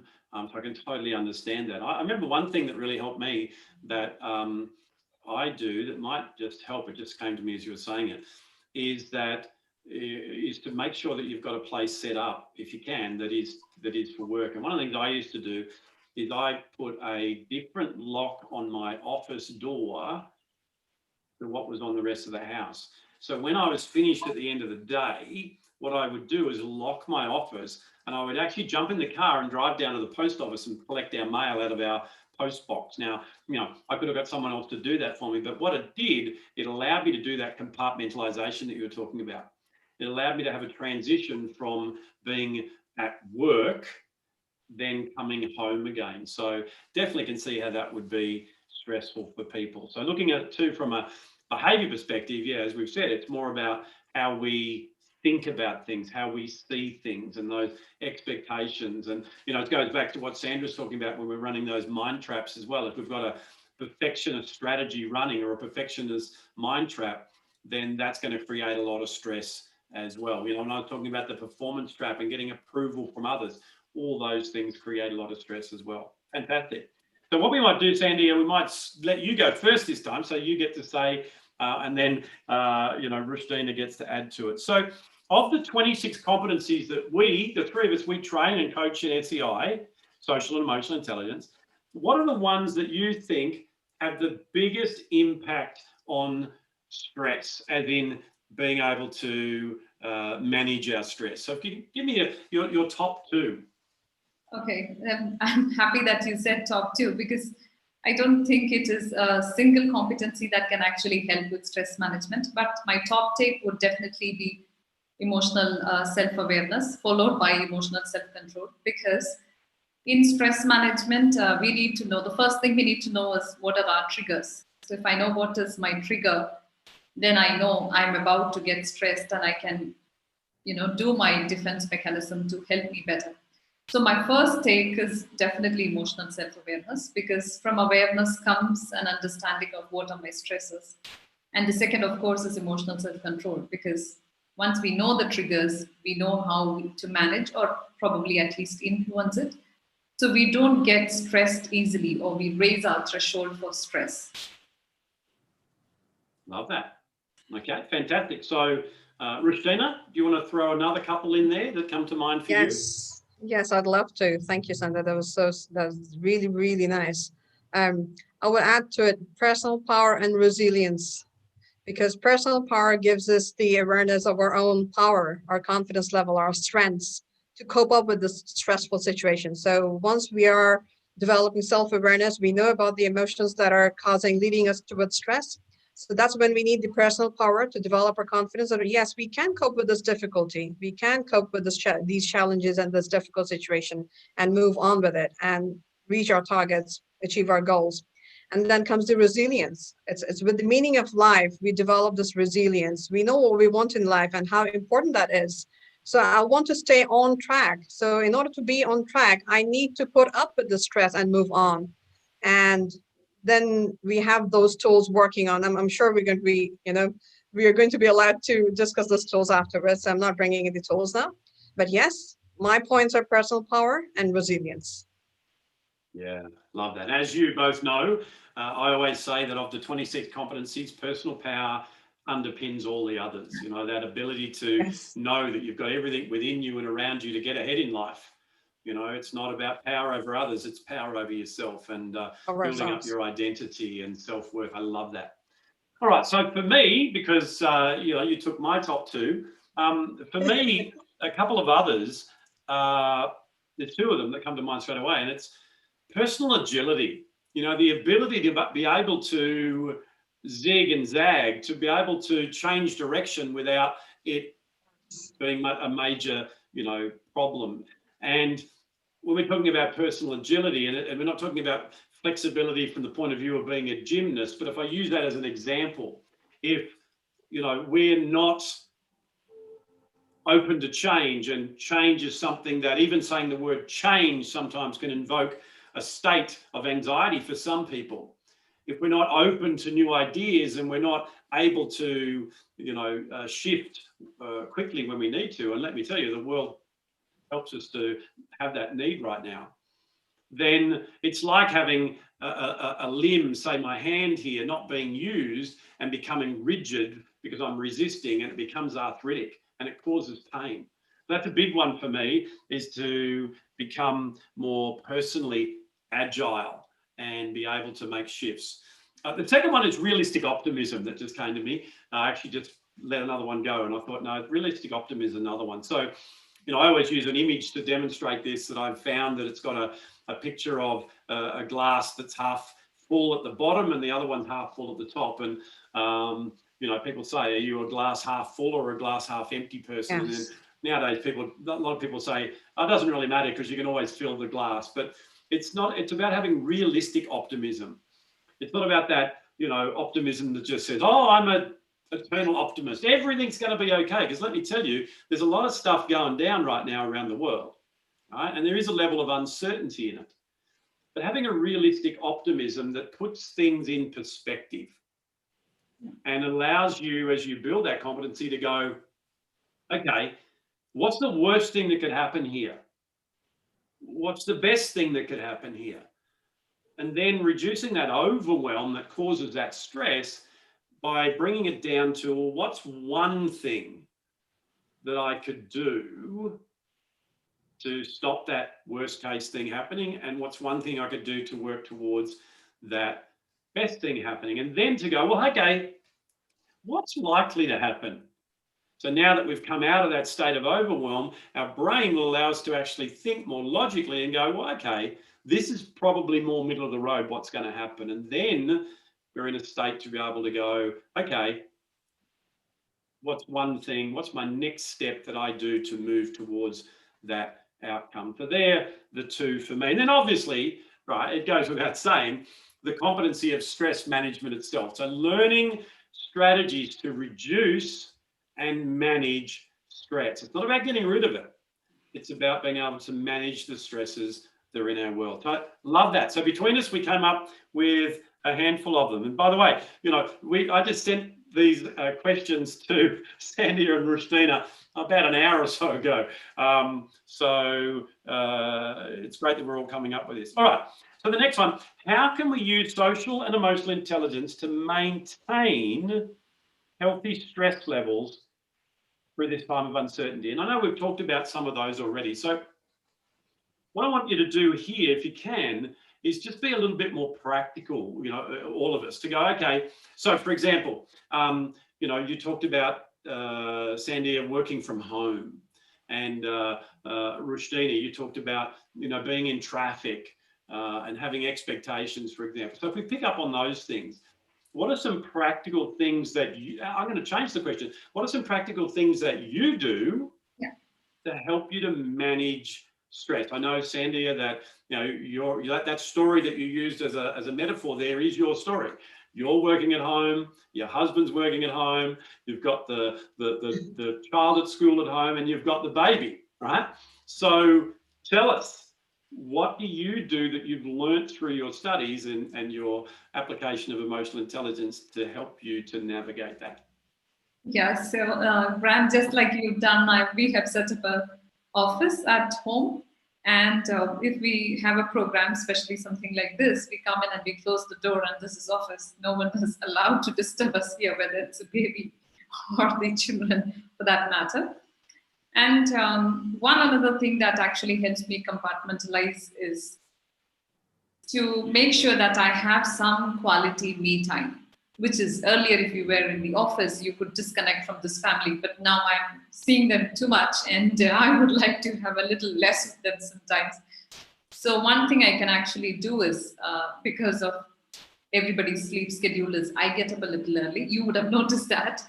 So I wake up a little Yes. early. And I know that everybody else is going to get up a little later than me. So I get a solid 2 hours for myself, where I actually sit down and do the things that I really want to do without being interrupted at all. And that could be maybe, practicing a 10 minutes of mindfulness, or reading my favorite book, or picking up a new hobby or something like that. So from this 5 o'clock to 7 a.m. in the morning, I have the house all to myself and nobody to trouble me at all. And that really helps me to compartmentalize. So my focus is on myself, and I change my concepts on myself in that 2 hours. I get a good grip of myself early in the morning, and then I go on to have my day with the children and my husband working from home, or not having any help at home and all of that, and my own work schedule. And it works out very well. But that also makes sure that I get to go to sleep early. So it is working out fantastic so far. Love that. And what I'm hearing in that is that, everyone's got their own schedule, right? Because some people that be listening now, won't have the same setup that we've got. I'm a morning person as well, and I'm out on the road, and I've got a botanic garden right at my back door, and I go walking and I listen to podcasts and I meditate and I do all that sort of stuff. And yeah, everyone's still sound asleep in my house, but I have to get out of my house because I've got this beautiful little toy poodle who idolizes me, that she doesn't let me have any me time either. So yeah, so whatever it is, to make sure, I think the key point that I heard in that was me time. And to get me time, we need to first build our personal power so that we know that we are worthy of that me time. What would you say about that, Rushdina, before you give us some practical tips as well? Yes, actually, Grant, it's so important having that me time. But this is how I see it. Even though there are people around me, I know it's my time. And even though there are noises, my daughter's making a lot of noise, trying to distract me, but she knows that when mom is doing some sketches, because that's more of the, most of the times that's what I do during my me time. So she knows that I'm not allowed to make any noise. Even if I do make noise, it should not affect her. So I kind of close myself to all sorts of noise that happens outside my body. So that's something I ensure. So even if you have that poodle, I think it's possible to disconnect from the world around you. So I try the disconnection. I'm able to do that. And it feels heavenly when I do some sketches. So that's my passion. You know that I'm into art and painting. So that's one of my passions. So I love doing that sketch. And everyone in the house knows that I'm into sketching, which means I cannot be bothered. Even if they are talking to me, I hardly answer. I usually do not answer. I can't be that rude. I can really disconnect that way. So it really helps. Fantastic. All right, so going beyond me time now, and thank you for that. What's another practical strategy that you utilize to keep your stress in a very stressful city that you live in, keep it in a manageable state? Right. One thing that I do primarily is this positive self-talk. So it's kind of reframing the contents in my mind.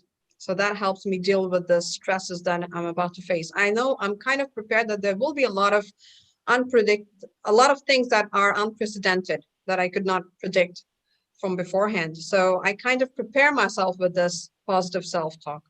And so if someone doesn't pick up my phone, I usually tell myself, okay, that person must have left his phone at home. And because he never memorized my number, which was not as important, so he can't call me back saying, just to inform me that he's left his home and we're due with the meeting, or the meeting is canceled, or whatsoever. So this is how I reframe the contents in my mind. That's the positive self-talk. That's one thing. So I usually use this positive self-talk method for a lot of things, for people's behavior, for the attitude they're projecting, they're demonstrating. If I see someone frowning, I tell myself it's not for me. That was not meant for me. And he must have had a bad day, or the previous hour must have been really, really hard on him. So this is how I tell myself. And the next thing that I do is exactly the questions that you have mentioned. So when things are right on my, when I'm about to face the stressful situation, when I know that, okay, I'm in the middle of a chaos, there's a mishap and I can't avoid it. I can't go past it. I have to walk through. So that's what I ask myself. The first thing was the worst thing that could happen out of this. So that helps me prepare. And what's the best thing that could happen? That gives me the assurance. And then I come back to the worst thing once again. And that's when I ask myself, so how do I handle it? What do I do and how do I handle it? So like we always say, the what and the how, it activates our neocortex, our prefrontal cortex. So I'm not going to go into all the neuroscience anymore, but let's just be practical in our tools and our discussion. But it helps us into logical thinking. So we all know that, but even then, it really, really helps me in a very stressful situations. Even when nothing is working around me all right, nothing is working around me as planned. So that's actually, if I talk about my personal experience during the last 8 months of this pandemic, there was one thing I did that has actually brought in this paradigm shift of my physically attending trainings to online trainings. So that's how I prepared myself. And I'm not bragging, but I need to put this up as an example for the learners online today, that I've used emotional intelligence to bring in this positive transformation in our practices, in my operation and the work I do, and to connect with people, to stay on with the training, to help people in their learning. So these are the resilience, these questions that helps me build up my resilience in stress. And it gives me a lot of courage, a lot of strength, and of course, the personal power. Personal power is always up. Love it. Fantastic. Wow, this is an awesome conversation. And I'm sure, people are loving the reframes, and that's the thing. What's coming to me is, as you were saying that, is, we can choose the dialogue. We can write the script of what we allow to go in. Yes. And I love how you were saying there that even though we don't know it's true, like, seriously, like people from the outside are going, no, that guy had his phone with him. He didn't leave it at home. But if we choose to believe that it's not about us, it's not personally about us, then it's a total different dialogue that goes on. And as you know, I like to call our inner dialogue our mini me. It's that small voice that's trying to keep us safe, and it's like a 2-year-old child. Brent, can I just add one more line to that discussion? Yeah, you can. Sorry to cut you. Yeah, just let me finish. So it's, so it's like a 2-year-old child. If we don't give it the attention that it needs, it'll get our attention, right? Yes. So, acknowledge it and go, no, hang on, we're choosing to believe this. So I love that. So, yes, Rushdina. Yes, just to add to what you just said. So even if I see that someone's frowning and I keep telling myself the frown is not for me, often I'm asked that, what if the frown is for me? So the students often ask me, the learners often ask me, so what if the frown is for me? What if he is frowning at me and he means it for me? So my answer is, if he means it for me, he has to say it. It has to come out of him. And if he really brings it out, if he says it out, I have my answer because I have prepared myself for the worst. So how did I prepare myself for the worst? Because that's the first question I ever asked myself, right? What's the worst thing that can happen? Thank you. Love it. That's excellent. Love that. All right. So anything else? Anything else, Sandhya, that you're doing that you're using emotional intelligence, you're using positive psychology, anything we're talking about to manage your stress in yourself or with your clients right now? Yeah. So I also try positive psychology or positive mental talk. And I find that a lot of clients in the very beginning find this a little difficult to actually practice through, because we are talking about positive psychology throughout. So another technique that I use, and in fact, it is one of my favorite techniques, is the deep center breathing or diaphragmatic breathing. So you do your abdominal breathing, just to 10 counts. You take a deep breath, hold your breath, and breathe out. That's it. That's the technique. So you breathe a deep breath using your abdomen. You feel your abdomen coming in and out. Even if you are a pectoral breather, you have to make sure that for the deep center breathing or the abdominal breathing, you use your abdomen, and you just do 10 counts of it. So this is something that would hardly take a couple of minutes. But as soon as you complete it, you can even try it right now and see it. As soon as you complete it, you feel very light.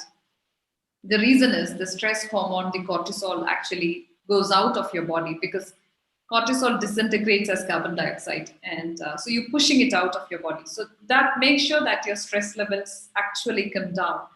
So what I tell my clients, and I also practice, is that few times a day, something like 5 times a day or 6 times a day, I anyway do abdominal breathing, whether I'm stressed or not. So when I space it out really like that, I can actually make sure that the factors that is causing me stress, whether I'm aware of it or not, I am able to keep my cortisol levels less. So my ability to withstand stress actually becomes better. So this is a technique that I love the most, and I keep telling people, and people have also told me that they do some small techniques to remind themselves to keep it spaced out 5 times or 6 times. So every time you sit down, on a chair, after you've come back to work, or for any reason you sit down, you just remember to do the deep center breathing. Because on a typical work day, a person actually comes back to his seat 5 to 8 times. This is what we have found out, and research also says. So this is my favorite technique, along with, of course, positive mental talk. Yeah, love that.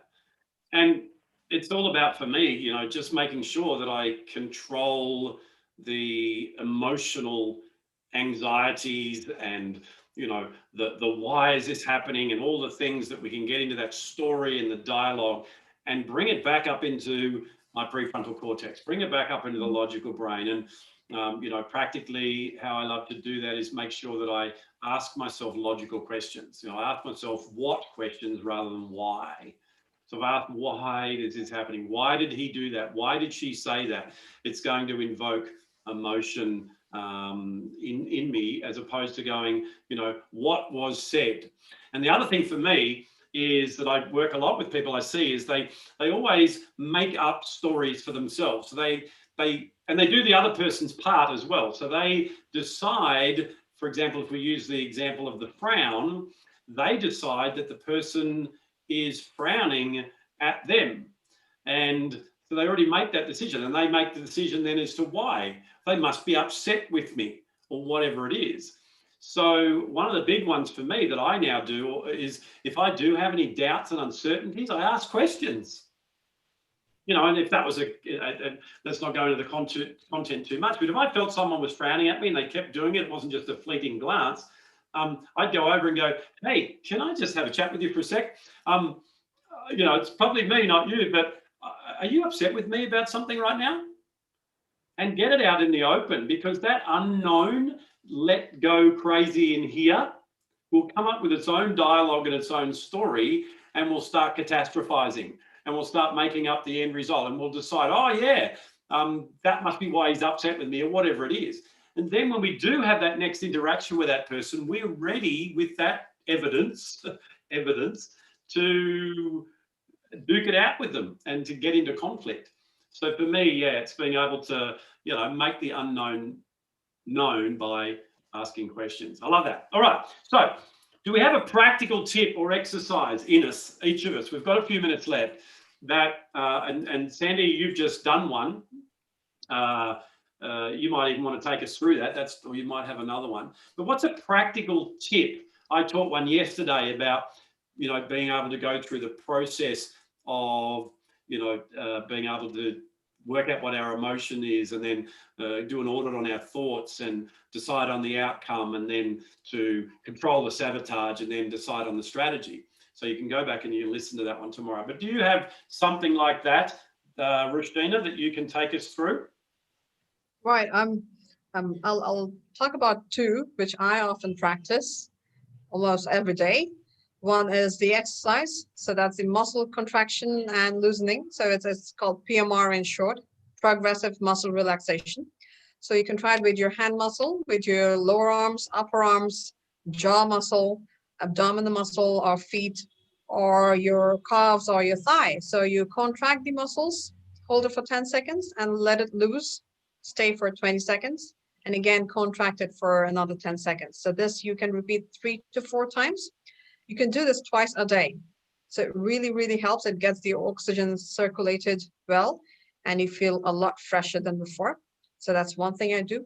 Another thing which I personally felt very useful in terms of exercises, when I rub these temples, these areas, at the joint of my ears and at the back of my ears, really, really helps.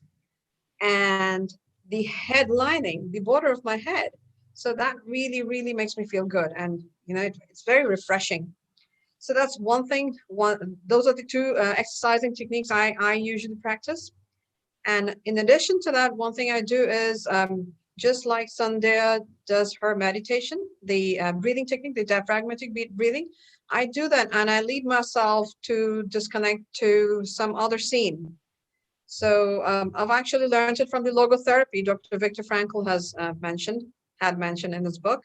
So it's like disconnecting from the present and going into somewhere, connecting yourself to somewhere, to a place or to a situation that you really cherished, you loved being at. So it could be a place you visited in your childhood, or it could be a holiday destination you visited last year, or you dream of visiting. So there are so many video tutorials in the YouTube giving out the background music, the forest, green, waterfall background, raindrop musics and all. Those video tutorials help to bring in a background sound for you. As you're closing your eyes, you can feel yourself that you're physically there. So you try to connect with your vision by closing your eyes, of course. You try to see what you want to see, and you try to smell. If you're standing in the grass, if you're imagining you're standing in the grass, you need to try to smell, imagine the smell of your grass, and then the feel on the sensation on your skin. So these are the feelings you need to connect with. So this particular technique helps me a lot, and I feel that it's this dopamine rush getting back. I feel energized, and especially when you're stuck at home for such a long time, you can't get anywhere, you can't go anywhere, no holiday is possible. It's really, really helpful. Love that. Yeah, one of the things I've been telling people all along since this pandemic started is that, you know, it's not what we do that's changed, it's just how we're doing it. So I just heard you go on a holiday on YouTube, you know, so it's getting those same things that we want, Yes. getting them different ways. I love that. Yes. All right. So for me, I love to get into nature, you know. I love to get into nature. I love, and I'm blessed. I live, as I said, on the largest botanic gardens, I should say, in the Southern Hemisphere. Is literally just there. It's just in my backyard.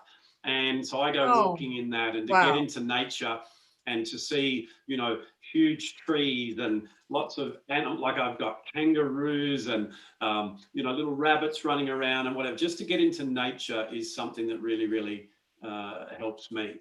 All right. So what about you? What about you? Thank you. What about you, Sandhya? You can finish us off with something that you do.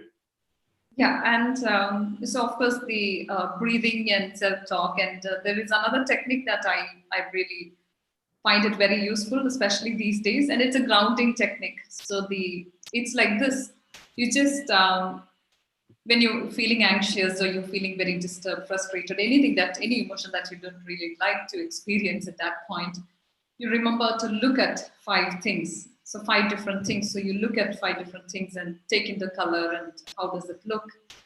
And then you touch 4 different things. So all four of it has different textures. So you just experience the four different textures. So sometimes in front of you in the office, it's a paper, it's a pen, your phone and laptop. And then you listen to three voices. So you can, somebody speaking probably and something in the background, maybe it's a wind or the traffic or something like that. So you listen to three different voices and then you try to smell two different smells. So sometimes it is there, sometimes you can just remember the memory of a nice smell, and one thing that tastes. So we just, if you don't really, if you have just had coffee, then yes, you could feel that, or something. If you had a candy or something, you could actually feel that. But if not, just try to memorize that, re-memorize that particular, taste that you actually like. So you do these five things: 5, 4, 3, 2, and 1, and that helps you to ground yourself. And you take a grip on your frustration or anxiety that you're actually feeling. So this is one technique that I find it very useful, especially when I'm anxious or frustrated. Love that. And people, may not know, I'm not going to, once again, as we said, we're not going to go deep into the neuroscience around emotional intelligence and whatever in this session. However, all our sensory data comes into our brain via the thalamus, which is in the limbic system, in the emotional brain, except the smell. The olfactory system does not come in through that channel. So it's so powerful, and it's one that, people don't often use. And I love when I'm coaching someone and I'm taking them back to a time when they felt empowered. I always ask them, notice the smells that you were smelling. And it's such a powerful thing, which is another reason, and my exercise is a grounding one as well. That's another reason to get outside, to get out in nature. And I know you've got to do that within the constraints of what your different rules and regulations are right now. But even with your own home, we can do these practical tips and etc. One of the things right now, and I'm going to say it again, I'm not lessening the challenges that people have, and they're all different around the world right now. Even looking at things differently and going, I get to stay inside as opposed to I'm not allowed to go outside. So reframe, the power of reframe, and then be able to go, okay, it's not that I can't do this because I can't go outside. What can I smell, touch, feel, taste, look at inside my home? So putting ourselves and saying our environment is conducive to what it is we want to do rather than the other way around. Hey, this has been an amazing conversation. I really appreciate the fact that, and I look at the fact that it's over 2 years ago that we started working together, and to have all three of us together and have this conversation is doing wonders for my heart. So I really appreciate it. I want to thank you from the bottom of my heart. I'm just going to check. People have been putting things in. There's no actual questions in there. But just before we go to the break, I wanted to say thank you. You are a blessing to me. You are a blessing to people builders and to the people that you work with. So keep doing it. Keep changing lives. And I appreciate both of you very, very much. Thank you, Grant, for being an awesome mentor. No problems. All righty. So I'm going to let you ladies go now, and you can jump out and go and watch the stream. But for the rest of us, we are going to take a 5-minute stretch break.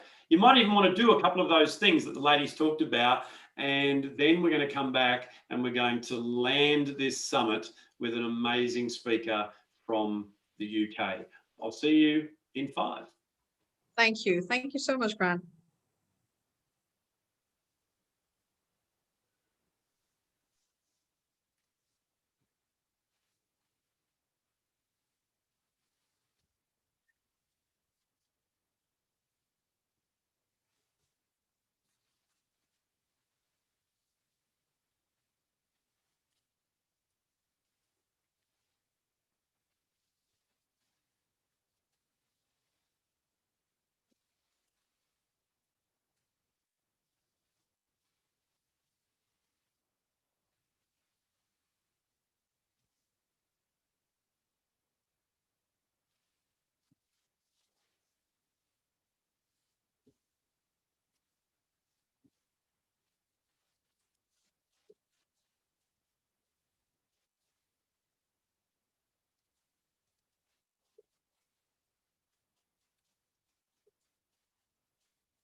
Well, welcome back. It's great to have you back. I hope you had a stretch, did one of those exercises, did some breathing. In fact, let's all do that right now. Let's take a deep breath in. Breathe it out. Another one, breathe it in. Breathe it out. Open your eyes and get ready. So, last speaker for the summit. Alistair Scofield is the founding director of MyBrain International in the UK. After a successful career in senior management and board positions in both the IT and insurance industries in the UK and Europe, he founded the leadership development company Extensor in 2003. A key part of Extensor's work involved the practical application of neuroscientific knowledge in the development of individual and organisational capability. Based on the success of this approach with many significant UK and multinational companies, Alistair co-founded MyBrain International in 2007, a company whose purpose is to further our understanding of the boundary between psychology of a person and their physical brain. Today, MyBrain International has representatives in multiple countries around the world with numerous accredited practitioners applying their tools and techniques to great effect in their own coaching and development practices. I'm one of those, and I'm happy to have been trained as a master trainer and get to look after Australia and New Zealand for MyBrain International. This guy is an amazing guy that I met in India about 4 or 5 years ago, something like that. And he's just one of the nicest guys you'd ever meet. Please help me welcome Alistair as he speaks about the brain at work. Over to you, Alistair. Thank you, Grant. I hope that everybody's connected and can hear me okay. Yeah, doing great. Now I'll just monitor the chat, and then at the end I'll bring the questions in for you. So you can share screen, you can do whatever you want. I'll leave it up to you, and I will jump out and let you have the floor. Okay, thanks, Grant. Well, it's 8 o'clock in the morning here, so my voice is probably still a little bit croaky, but I'll do my best anyway.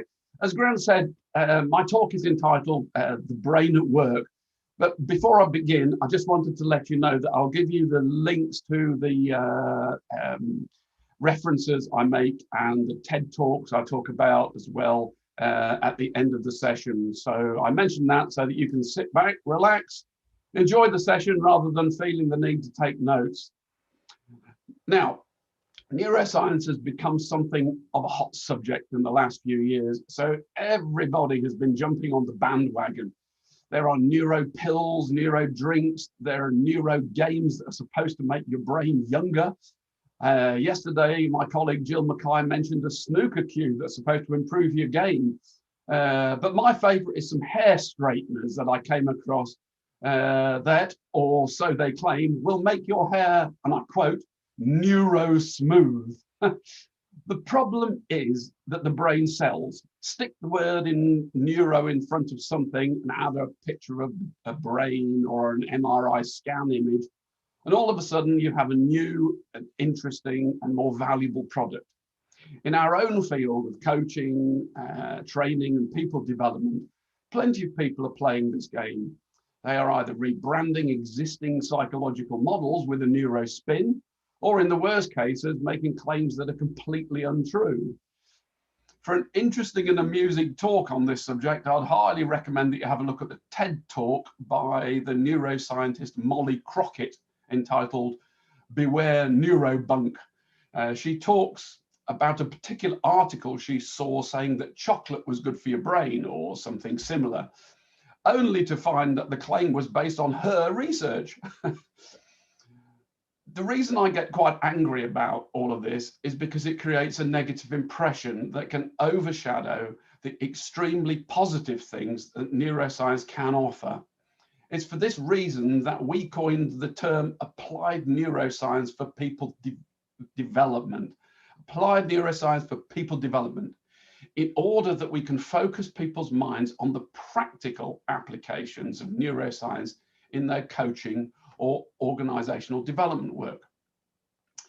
In particular, I'd like to mention today 3 areas where applied neuroscience is beginning to have a huge and beneficial impact.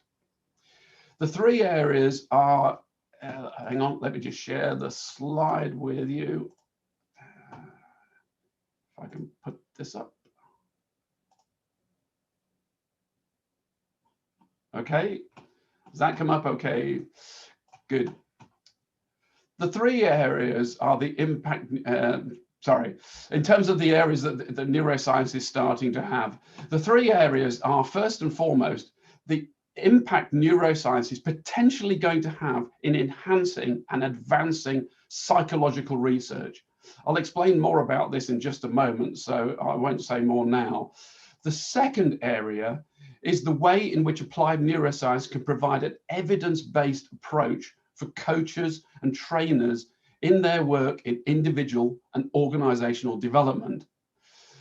And the third area is the insights neuroscience can provide into the influence of the unconscious mind.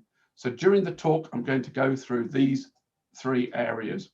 Okay, the first area I want to mention is the huge potential neuroscience has for providing a unifying platform to underpin current and historical psychological research. Let me explain. Imagine that we are living in a time before it was known that the world was round, and someone noticed that when they let water out of their sink, that it always seemed to spiral down the plug hole in a clockwise direction. They did loads of experiments and determined that this is almost always true. However, they then came across a traveler who had conducted exactly the same experiment in the same thorough and controlled way where they lived, but had come to the exact opposite conclusion, that water spiraled down the plug hole in an anti-clockwise direction. So we have 2 pieces of thorough and detailed research that reach opposite and conflicting conclusions. Both can't be right, or can they? Once we know that the world is spherical and spinning, and that one person's observations came from the northern hemisphere and the other in the southern hemisphere, we have a unifying theory known as the Coriolis effect that explains why the different pieces of contradictory evidence are actually entirely compatible. I believe that ultimately neuroscience will provide a similar unifying framework to underpin psychology. If I am correct, this will be a profound breakthrough in understanding human behavior, as it will provide connections and associations between the vast and existing amount of psychological research. Examples of where other unifying theories have had a profound impact are, for example, in geology, the understanding of plate tectonics in explaining the existence of volcanoes and the movements of continents, or the impact the decoding of the human genome is having in the pharmaceutical industry, where the unifying genome data is today leading to a radical shift in the way in which research is conducted and medicines are developed. In the past, for example, medicines were developed by people researching in specific pockets, such as looking for a drug for cancer treatment. And if it didn't work, they basically put the research on the shelf and ignored it because they couldn't apply it in other areas, because they didn't have the underlying unifying data. Today, they do research on the impact that medicines are going to have, and then look at where they might be applied. It's a much more efficient and totally different and also leads to a faster time to market. So I have great hopes for neuroscience in this area. However, this development is something for the future. It may not even happen in my lifetime. So hopefully it's something that will be beyond that.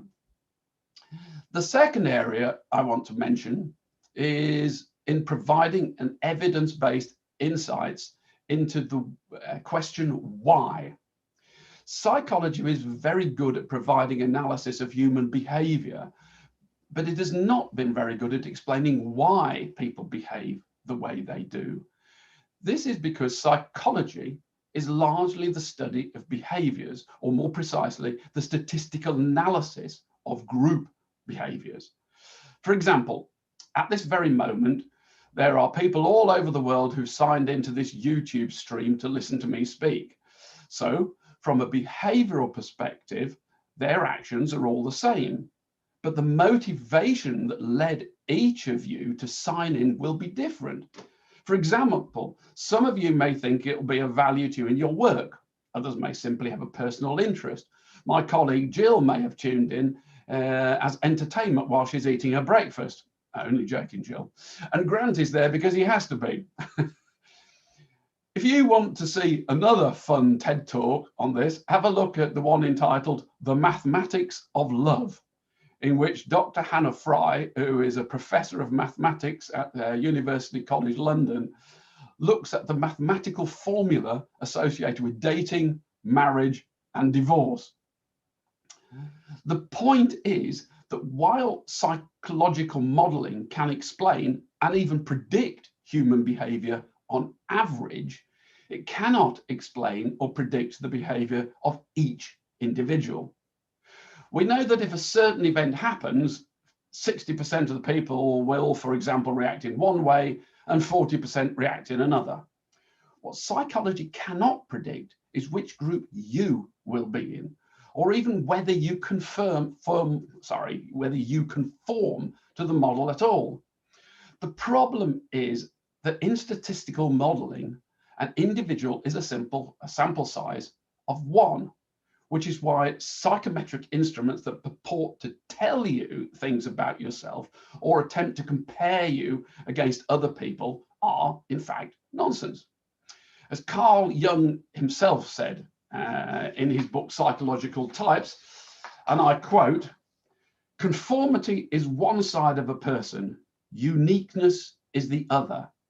Classification does not explain the individual psyche." He goes on to say, every individual is an exception to the rule, which is quite comforting, really, that we are all individuals. However, this is where the disciplines of genetics and neuroscience are coming in that they are enabling us to go beyond the mere understanding of behaviors and additionally helping us to understand the energy and motivation that leads to those behaviors. Let me explain. Although all brains are unique, they are physiologically very similar. So it follows that as we move from the similarity of our physical brains to the lowest level of our psychology, there must also be a great deal of similarity. The analogy I use is that of a color laser printer. All of the printers of the same make and model are identical, and each of the 4 toner cartridges in those printers are also the same. But from those same 4 toner cartridges, each of us can create a unique set of colors and images. The brain is similar in that the physiology of each of our brains is the same. What makes us all unique is therefore not so much the brain itself as the neural network which dictates the unique way in which each of us utilizes the different processing styles of the brain regions. Or to quote the neuroscientist Joseph Ledoux, you are your synapses. They are who you are. Our work at MyBrain International has therefore been focused on understanding the boundary between physiology and psychology, in developing a causal explanation of how the physiological aspects of the brain turn into the psychological profile of the individual. In this way, we've been able to go beyond the mere understanding of how a person is, by providing an explanation as to why they are the way they are. This is an incredibly powerful thing in areas such as coaching, team performance, motivation, and so on, because instead of attempting to measure what a person might be good or bad at, which has been a theme of many psychometric tests in the past, we can instead help people identify what motivates and energizes them as an individual. So the process we take people through is first to explain the way all brains work, and in particular, the way in which the physical attributes of the brain manifest themselves in the psychology of the person, before then taking each person's assessment of themselves and mapping it back onto the neurological model. In this way, they go beyond merely understanding how they are, as they now have an insight into the physiological aspects of their brain that make them who they are. Now, this does not result in conclusions as to what a person will be good or bad at, but rather it identifies the combination of what we term their energies and motivations, as it is those that make them a unique individual. They are, if you like, the building blocks of their personality and character. Now, yesterday, Jill mentioned the concept of flow from the psychologist Mihaly Csikszentmihalyi, and the work on intrinsic and extrinsic motivation by Richard Ryan and Edward Dacey from the University of Rochester. Now, these are brilliant psychological concepts and great pieces of research. What applied neuroscience is able to provide is an evidence-based approach to enable you to apply those theories in practical terms with your clients. And I think that's one of the biggest things that applied neuroscience is beginning to give us. The third area I wanted to highlight, what I wanted to spend more time on, is the insights neuroscience is providing us into the influence of the unconscious mind. Let me give you an example. A research study in around, I think it's about 2005, gave some experienced judges the details of a crime. They were then asked to throw a pair of dice before being asked to say what period of imprisonment they would sentence the person to.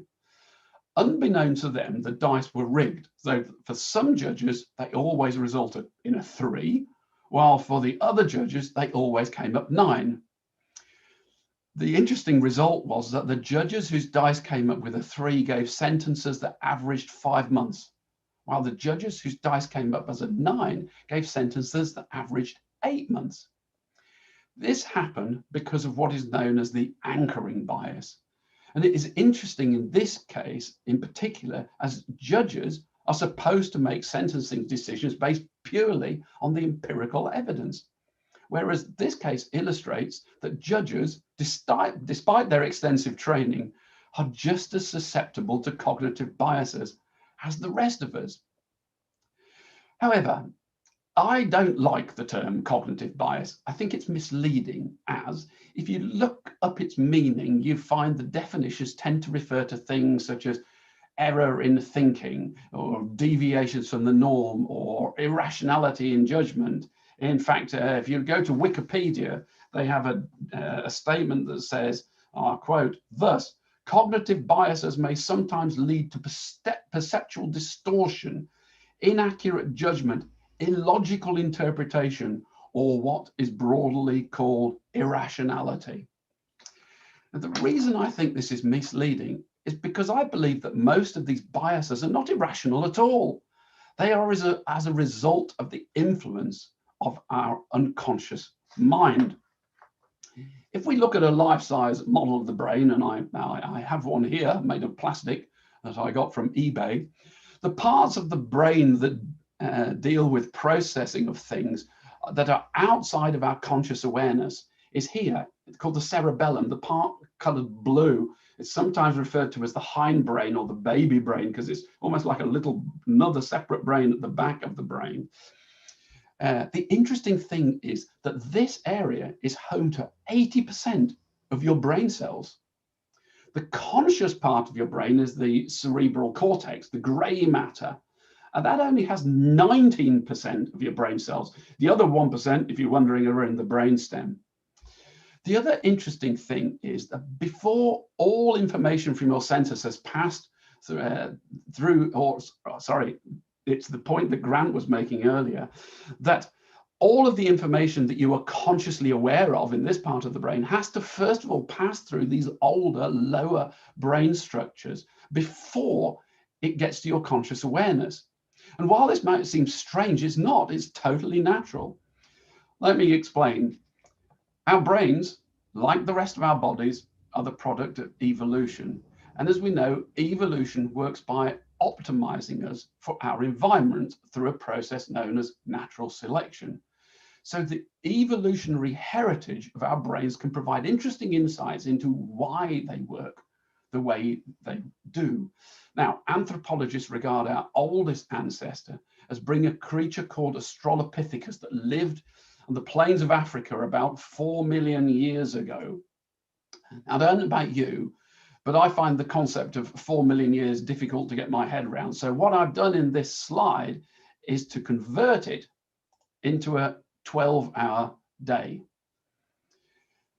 So imagine that it is noon today and Australopithecus has just emerged at midnight last night. 2 hours later, the Stone Age began. But it was not until 54 minutes ago that our species, the Homo sapiens, emerged. And it was within the last 2 minutes that we built the first house and invented writing. And it was only 2 seconds ago that the Industrial Revolution began.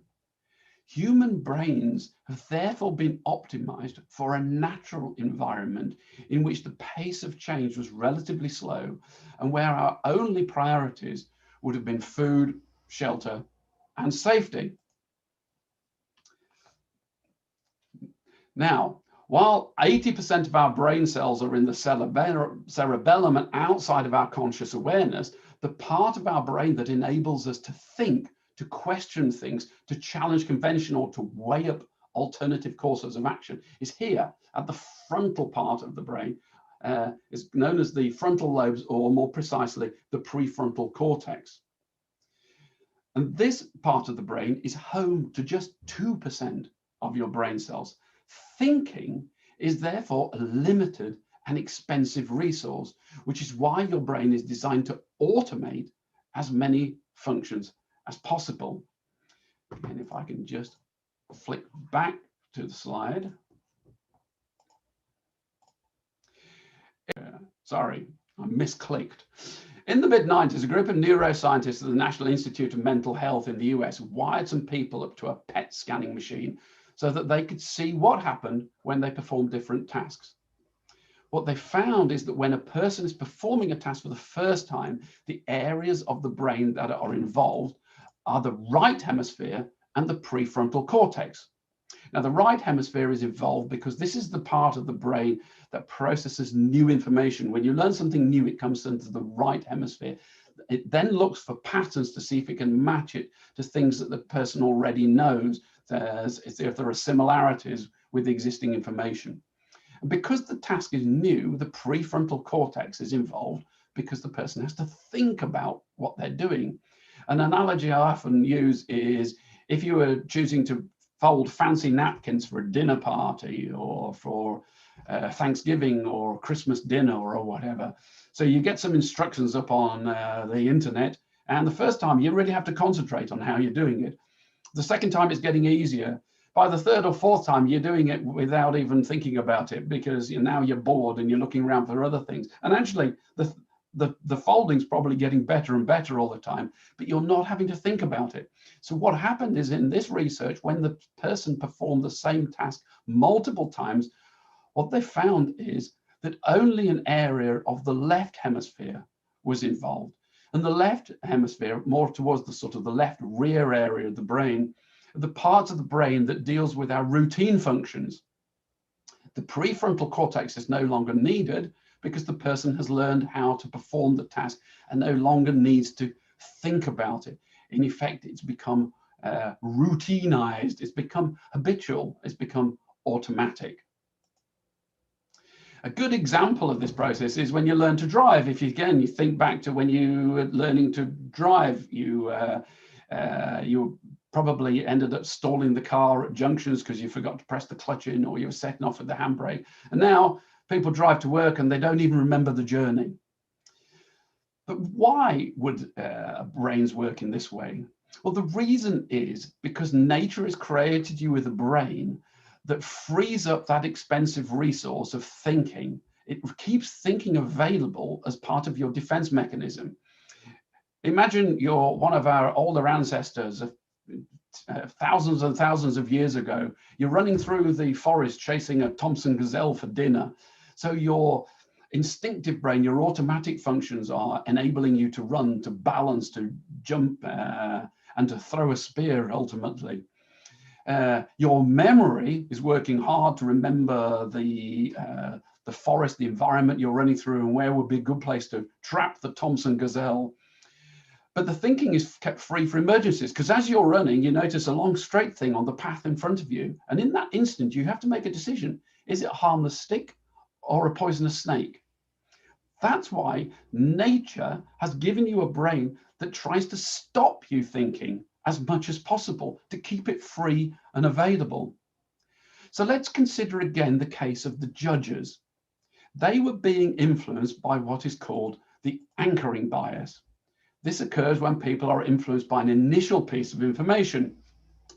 While this can have a negative effect in our modern man-made world, you can see how this would have been an advantage to our ancestors living in a wholly natural world, where they weren't being bombarded with random pieces of information all the time that are man-made and concocted.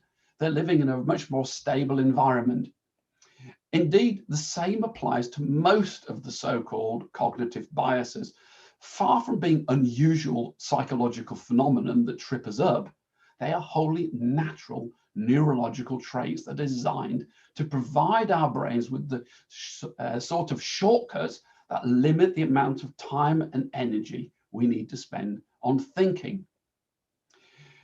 As we could see from the 4 million years in 12-hour slide, this has only become a problem for us very recently. In fact, even for the vast majority of the last 200 years since the start of the Industrial Revolution, things have been okay because most of the work we've wanted people to perform has been routine and repetitive. In fact, it's only really been the last few years that the pace of change, automation, and computerization has caused the balance to shift. Today, we are not wanting employees in our organizations to do the same old all the time. We're instead wanting them to innovate, to challenge the status quo, to question existing processes, and to keep up with the relentless pace of change. In other words, we want our organizations to be more prefrontal cortex friendly. Now, this is challenging because, as we've seen, our brains are designed to form habits and to take shortcuts. Ironically, the CEOs of numerous companies are frequently heard complaining that they need their organizations to be more innovative, more agile, faster to respond to change, and so on, while at the same time insisting that people stick to the same routines of working 9 to 5, 5 days a week, while driving the same route to work each day, parking in the same place, sitting next to the same people, and so on. Ironically, the current pandemic has probably thrown a spanner in the work of that, and they've probably found that actually people have been more creative while they've been working from home, because it's mixed things up, it's created a different routine, it's broken the pattern. So to be prefrontal cortex friendly, organizations need to do that. They need to mix things up. They need to constantly change the employee environment. And the worst case, ditch most of the rules. The rules on the whole are there to ensure stability and continuity and predictability, which is the opposite of change. So letting people work at times that suit them, for example, may help in some organizations, but not in all. This, by the way, links neatly to the research that Jill Mackay shared with you yesterday on intrinsic motivation. You may think that this is all going too far and being too radical, But some companies are starting to do this. And in many ways, it's actually not that new. In fact, the first company that I came across that was doing this in recent times was 3M. And this is going back 40 or 50 years ago. And their philosophy was, you don't recruit good people to tell them what to do. You recruit good people so that they can tell us what to do. It's a philosophy that then got adopted by Google in particular, where they had this practice of giving people 20% of their time free to do whatever they liked, so long as it was for the good of the organization. And more organizations are doing it. I heard of one a while ago in Australia.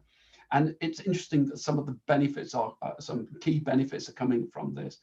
The problem is that in many ways, there are also key benefits from coming from organizations that also oppress people and treat them badly, and they seem to deliver big profits as well.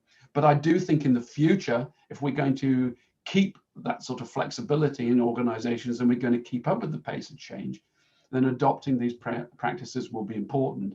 And certainly if you look at the lifespan curve of organizations, if you look at, for example, data on how long companies last in the Standard & Poor 500 or the FTSE 100 in the UK or whatever, you find that the lifespan of companies at the top of the market are declining. If we go back 100 years, it would probably be something like 60 to 70 years they would last. Today, the lifespan of companies in that sort of area is down around about the 15 to 20 years. So the lesson is that if you want change, creativity and innovation, you need to create an environment that encourages it. So to summarize, let me flick the slide back on. I said that I believe neuroscience could play a significant role in organizational life in 3 areas: in providing a unifying theory to underpin psychology, by providing an evidence-based approach to move us beyond the observational psychology of behaviors to an understanding of the energy and motivation that leads to those behaviors. And finally, by providing insights into the influence that parts of our brain can have, or sorry, the influence that the parts of our brain that are outside of our conscious awareness play in our everyday lives. I hope that you found this talk interesting. If you'd like to know more about our work, please don't hesitate to contact either myself or my colleague Jill Mackay. And if you would like links to the TED Talks I mentioned, along with references to some of the research I've used in this talk, along with our contact details, then you can use this link at the bottom of the slide to pull down a document with all that data in it. Okay. I'm happy now to sort of throw that open for questions. I wanted to leave about 10 minutes and free for questions, and I hope I've done that. Fantastic. Okay, thank you very much for that. And I think the best way too, I've just sent a message out to everyone. I just think the best way too is to connect on LinkedIn. So if you can just keep, can I still hear you, Alistair? Can you just try and talk to me? Can you hear me? I can. In fact, I'm going to put you on gallery view so that we get both of us together. There, I can see you. All right, so let me just have a look here. Yeah, as I was just saying, just connect with these guys or any of these speakers, connect with them on LinkedIn. They're amazingly giving of their time and their expertise. And if you come back through with the emails that we've sent you and ask any questions, I'll make sure that they get them.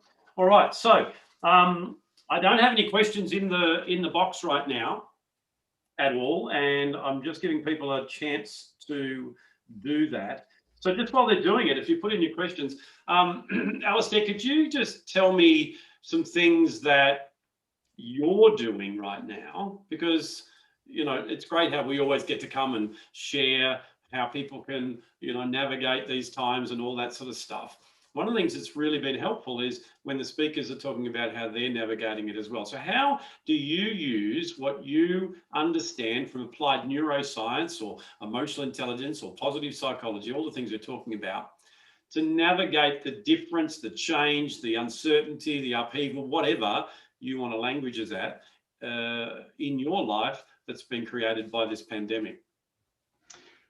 Yeah, good question. Well, actually, to be honest, in many ways, a lot of our work dovetails neatly into what you were talking about in the conversation before.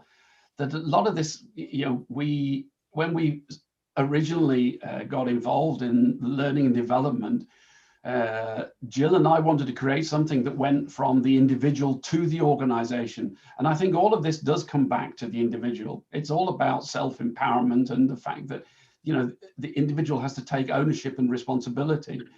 So it's very easy to feel like the victim in all of this and to moan about, well, what's happened, and it's all a terrible thing and it's caused all these negative consequences. But equally, I think the work that I've been doing with people more recently has been to sort of turn that on its head and say, yeah, but look at some of the positives that have come out of it. People have, in many cases, people have more flexibility in their work time and greater ability to control how they sort of do delivery. So I think, again, it's about bringing it down to the individual and looking at it from that perspective in terms of how do you build from there and take the positives and apply that to your work, rather than being stultified by the just relentless negative news. That's the other thing. Stop listening to the news. Yeah, fake news. Yeah, fake news. And actually, I have to say as well, we've found that, because people have been using Zoom and Teams and everything else so much more, to be honest, we've had more contact with people all over the world as a result of this, which has been really rather nice. And in some ways, the one thing that is interesting around the world is that there's vastly more that connects us. We are vastly more similar than we are different. And particularly at the moment, we're all having the same lived experience.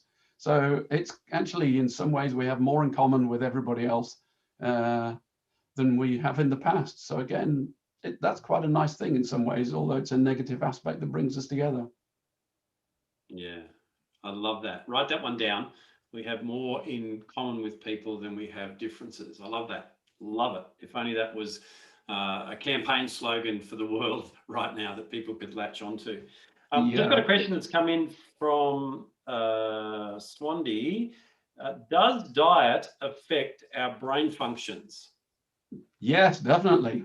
Definitely. It's a part of your body, and just in the same way as diet affects your physiology, your brain is part of your physiology as well. The most valuable thing for your brain is water. It's hydration. But beyond that, there are all sorts of recommendations from people. To what extent they are valid, I really don't know. I think the only thing that I know medically is that vitamin D is important. And certainly there is some evidence to suggest that vitamin D can also be a preventative against dementia and Alzheimer's in later life. Since my mother has severe Alzheimer's, I take vitamin D tablets every day. Whether it'll make any difference or not, I have really no idea. Yeah, watch this space. You can use me as the guinea pig. Yeah. Look, and vitamin D as well, now that you've touched on that, like right now, I'm a cancer survivor, melanoma cancer survivor. And I remember years ago, it's quite funny when I was getting my results, I can laugh about it now, after the operations and all that sort of stuff. My cancer doctor said to me, and this was skin cancer, my cancer doctor said to me, she goes, oh, look, your vitamin D levels are really low, so I want you to get out in the sun more. And I just could not wrap my head around that. But just recently, because of lockdown, I went and had my annual checkup that I do at the Melanoma Institute, an amazing place here in Australia that kept me alive. And same thing again, my vitamin D levels were down. So if we are not getting sunlight because we're working inside a lot, and we're either working inside an office or a studio, and we're not getting commuting, and we're not doing all the things we normally do, be really mindful of your vitamin D levels. And I'm not a nutritionist, so I'm not going to give you advice on that. You can talk to a nutritionist, get some good sound advice there around, what foods naturally give you vitamin D. But for me right now, I'm taking a very healthy supplement to get those levels back up. And I'm feeling so much more energized because I've done that. So yeah, vitamin D and diet in general. And Swandy come back and said, yeah, wow, water. And that's the thing. Water is something that, we sort of take for granted. But yeah, we're made up of about 90% of our body or something is water. And most of that's used by our brain. So it's really important. All right, what else we got here? Vitamin D, yeah. A young person with memory loss and migraines from time to time, what natural therapy do you advise? This is because it affects her emotions. Now, obviously, I know you're not a clinician and you're not going to give advice around that, but just, is there anything that you could add to that, Alistair, at all? Well, no, I mean, in fact, migraine is, again, not a well understood thing. I have quite a bit of personal experience of this, not from myself, but my father. He used to have migraines. He was a teacher. And at one time, he went through a phase in his life where he had a migraine every Sunday morning. And it was the stress release from a week of teaching. Saturday was okay, Sunday would hit. And I have to say, when I worked in corporate life, I used to get the same as well. It was always the second day of a holiday. I'd often have a day in bed with a headache. And I do think there's a lot linking migraine to stress. There are for some people, it's known that there are triggers like caffeine or chocolate or whatever, particularly dark chocolates can sometimes be triggers. And the triggers can be different for different people. So no, as Grant says, I'm not a clinician. I have some experience of migraine, but I think stress is one of those very strange things. I do have some experience of stress because I always thought I'm not a person who gets stressed, because I always thought stress was sort of something that happened to weak people, and that's not me. But I did have problems at one stage, which was linked to air flights. I thought I was getting some problem with my sinuses, and in fact, actually, some surgeon who was near to retirement obviously thought I was a source of income for him and decided to operate on my sinuses. And I later got a better diagnosis that said it couldn't have been anything to do with that. And somebody told me it was stress, and I told them they were completely wrong. It was only after I'd left their clinic that I sort of more thought about it, and I thought, actually, that seems right. And as soon as I realized it was stress, I never got it again since. How strange is that? So, a lot of, the mind is an amazing thing, and we think of it as being like a servant to us, and it's not. It is us. And, we don't control it, it controls us. So there's a lot that goes on in life that I think is psychosomatic.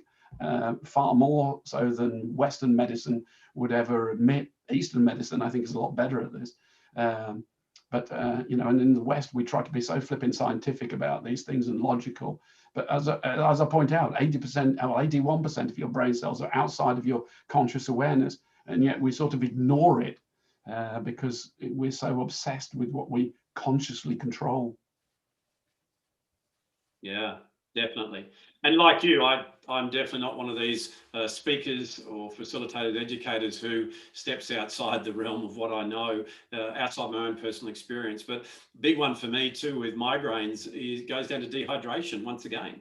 My understanding of migraines, having suffered them years ago, is it's a lot to do with restriction of blood vessels, and that is a sign of a migraine. It's like a freezy headache as well, where that's all about drinking something cold, and it freezes the blood in the carotid artery or cools it down. And so there's many of these phenomena. But if it's something where someone's losing their memory and someone's getting these headaches and whatever, please make sure that you seek the proper medical advice around that. Yeah, look, it could be, we're using the word could. It could be stress related. It could be this. It could be that. But at the end of the day, everyone's individual. And that's a good segue into, the things that we talk about here. We teach you content, and you need to put it in your own context. So, you know, we are all individual, we are all unique, and we have unique situations. So anything that you've heard on this summit, you know, test and measure that through your own lens and see how it fits for you. So let me just see if there's any more questions. The power of the mind, we must be mindful that when we don't expect something, it does not materialize. Is it real? Like people expecting to get the flu in winter and they get it. So yeah, the power of suggestion, I suppose, is what she's asking there. Is that something that is based in neuroscience? No. Short answer. I think again, what is based in neuroscience is the way we view those probabilities. So for example, you know, you're thinking of buying a new car, or you're thinking about getting, say, a red Volvo, and all of a sudden you notice red Volvos everywhere. And it seems like everybody's got a red Volvo, you know, so where did they all come from? Well, that's simply because, you know, again, it's that what you're consciously aware of versus what your brain is actually monitoring. So your unconscious mind is constantly monitoring stuff like, for example, your hydration level. It only lets you know you're thirsty when it gets to a critical level. So if you tell your unconscious mind to look out for red cars, Volvos, then it's going to look out for red Volvos and it's going to keep alerting you to red Volvos, but it's going to totally ignore blue Toyotas at the same time, because you've said that's not important. So when you start thinking about, oh, I'm a bit worried that I'm going to get the flu, and then you get the flu, you suddenly form the association and say, oh God, I predicted that, therefore that's what it was, you know, power of auto-suggestion.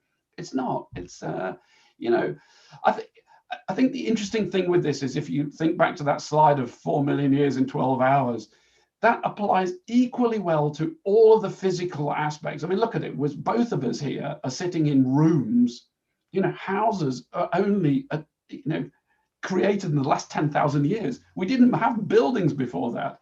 We're sitting on chairs. We weren't designed to sit, you know, our health and well-being. I'm actually standing. Yeah, well done. I know. I noticed that and I thought, God, I wish I could have one of those. But the trouble is, I have windows behind my desk, so I can't raise the desk up. It would go past the window. But the point is, you know, just think about it. Sitting at work has only been a phenomena really in the last 30 years. You know, prior to that, the vast majority of people went to work and stood up. They walked around. You know, this whole desk-based thing is as a result of computers. That's it. You know, It's very, very recent. And now we're getting all sorts of, you know, increases in things like, I mean, you know, mental illness has grown and grown. Increases in dementia and things. It makes you wonder, what are we doing physiologically that's resulting in those things? So, you know, when you're questioning these things, think back and just think, what would have life been like 500 years ago? Fantastic. Love that. Love that. So, hey, can everybody just help me welcome Alistair, not welcome him, thank him for what he shared, you know. No, we're not getting rid of you. Apologize for the banter. We just love each other. And yeah, we're going to be professional again now. So just help me to thank him from the bottom of our heart for what he's come and shared, you know, for, you know, the last 40 odd minutes. And I really suggest that you do, you know, connect with him. Take some of the stuff that he's taught and see how you apply that in your life. So Alistair, thank you so much, my friend. It's really great to catch up again over the interwebs and to have this conversation. And I look forward to catching up with you again real soon. No problem. Great pleasure. And thank you for creating the forum and for, you know, as the last speaker, you know, I think you've done a terrific job in pulling this together. It's been great. Well done. Thank you. All right, I appreciate it. Okay. All right. So as Alistair jumps out of the room right now, I just want to take a little bit of time as we just land this amazing summit to say thank you. Firstly, I want to thank the speakers. You know, over the last 2 days, I have had the privilege to share with you some of the world's leading in their field, coaches, trainers, speakers, neuroscientists, you know, people with PhDs, people who have more practical experience, but all of them have the one thing in common. They are servants. And all of them came with a servant heart to give without any expectation of receiving. So I'd really love you to connect with them on, you know, wherever you find them on LinkedIn or any other social media, and say thank you. You know, I'd love you to send any thanks in through those emails back to me so I can pass them on. I'll definitely be a conduit for you, because the thing that I really love about doing these things is the results that come out of it for the people that we serve. So I'd love to be able to keep that conversation going and update them.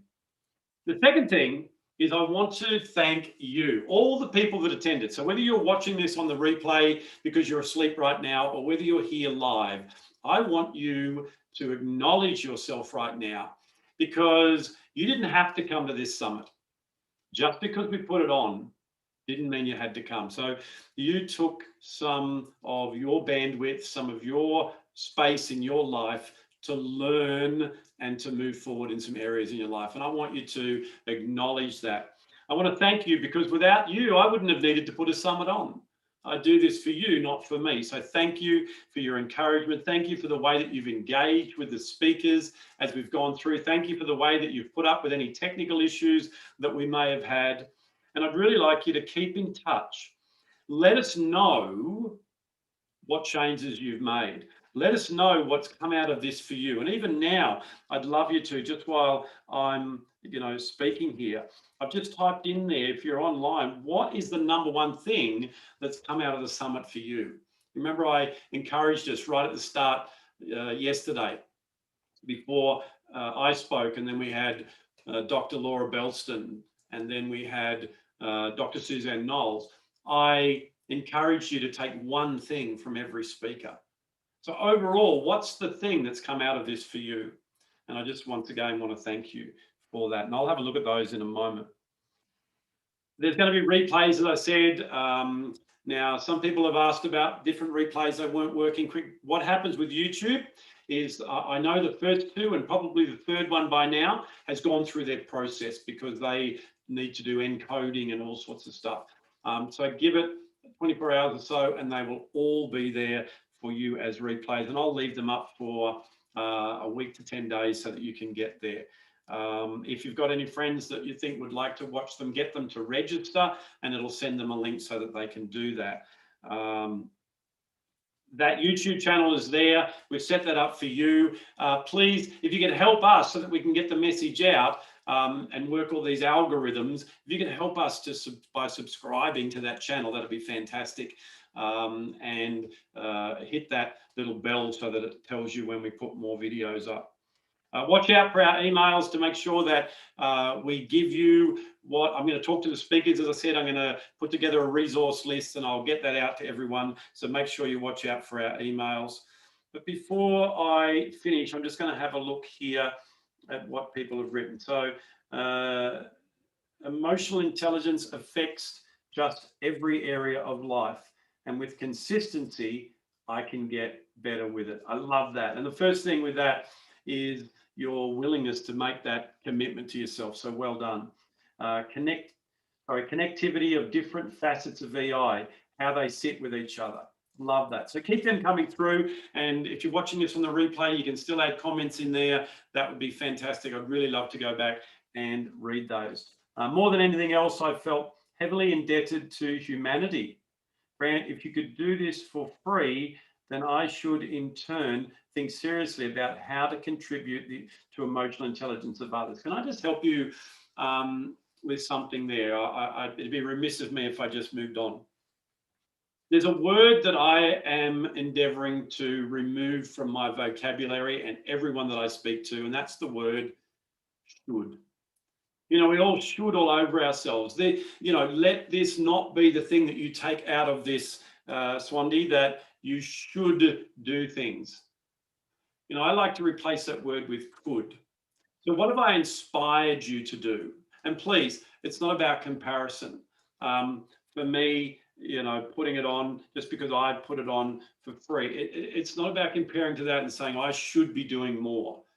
or I should be doing better. Better is another word that I like to eliminate, and I like to change that to differently. So what could I do differently to contribute to the emotional intelligence of others, but not in a way that is operating that performance trap we talked about, where you feel that obligation because you're not good enough, because you haven't lived up to it. So I love the comment.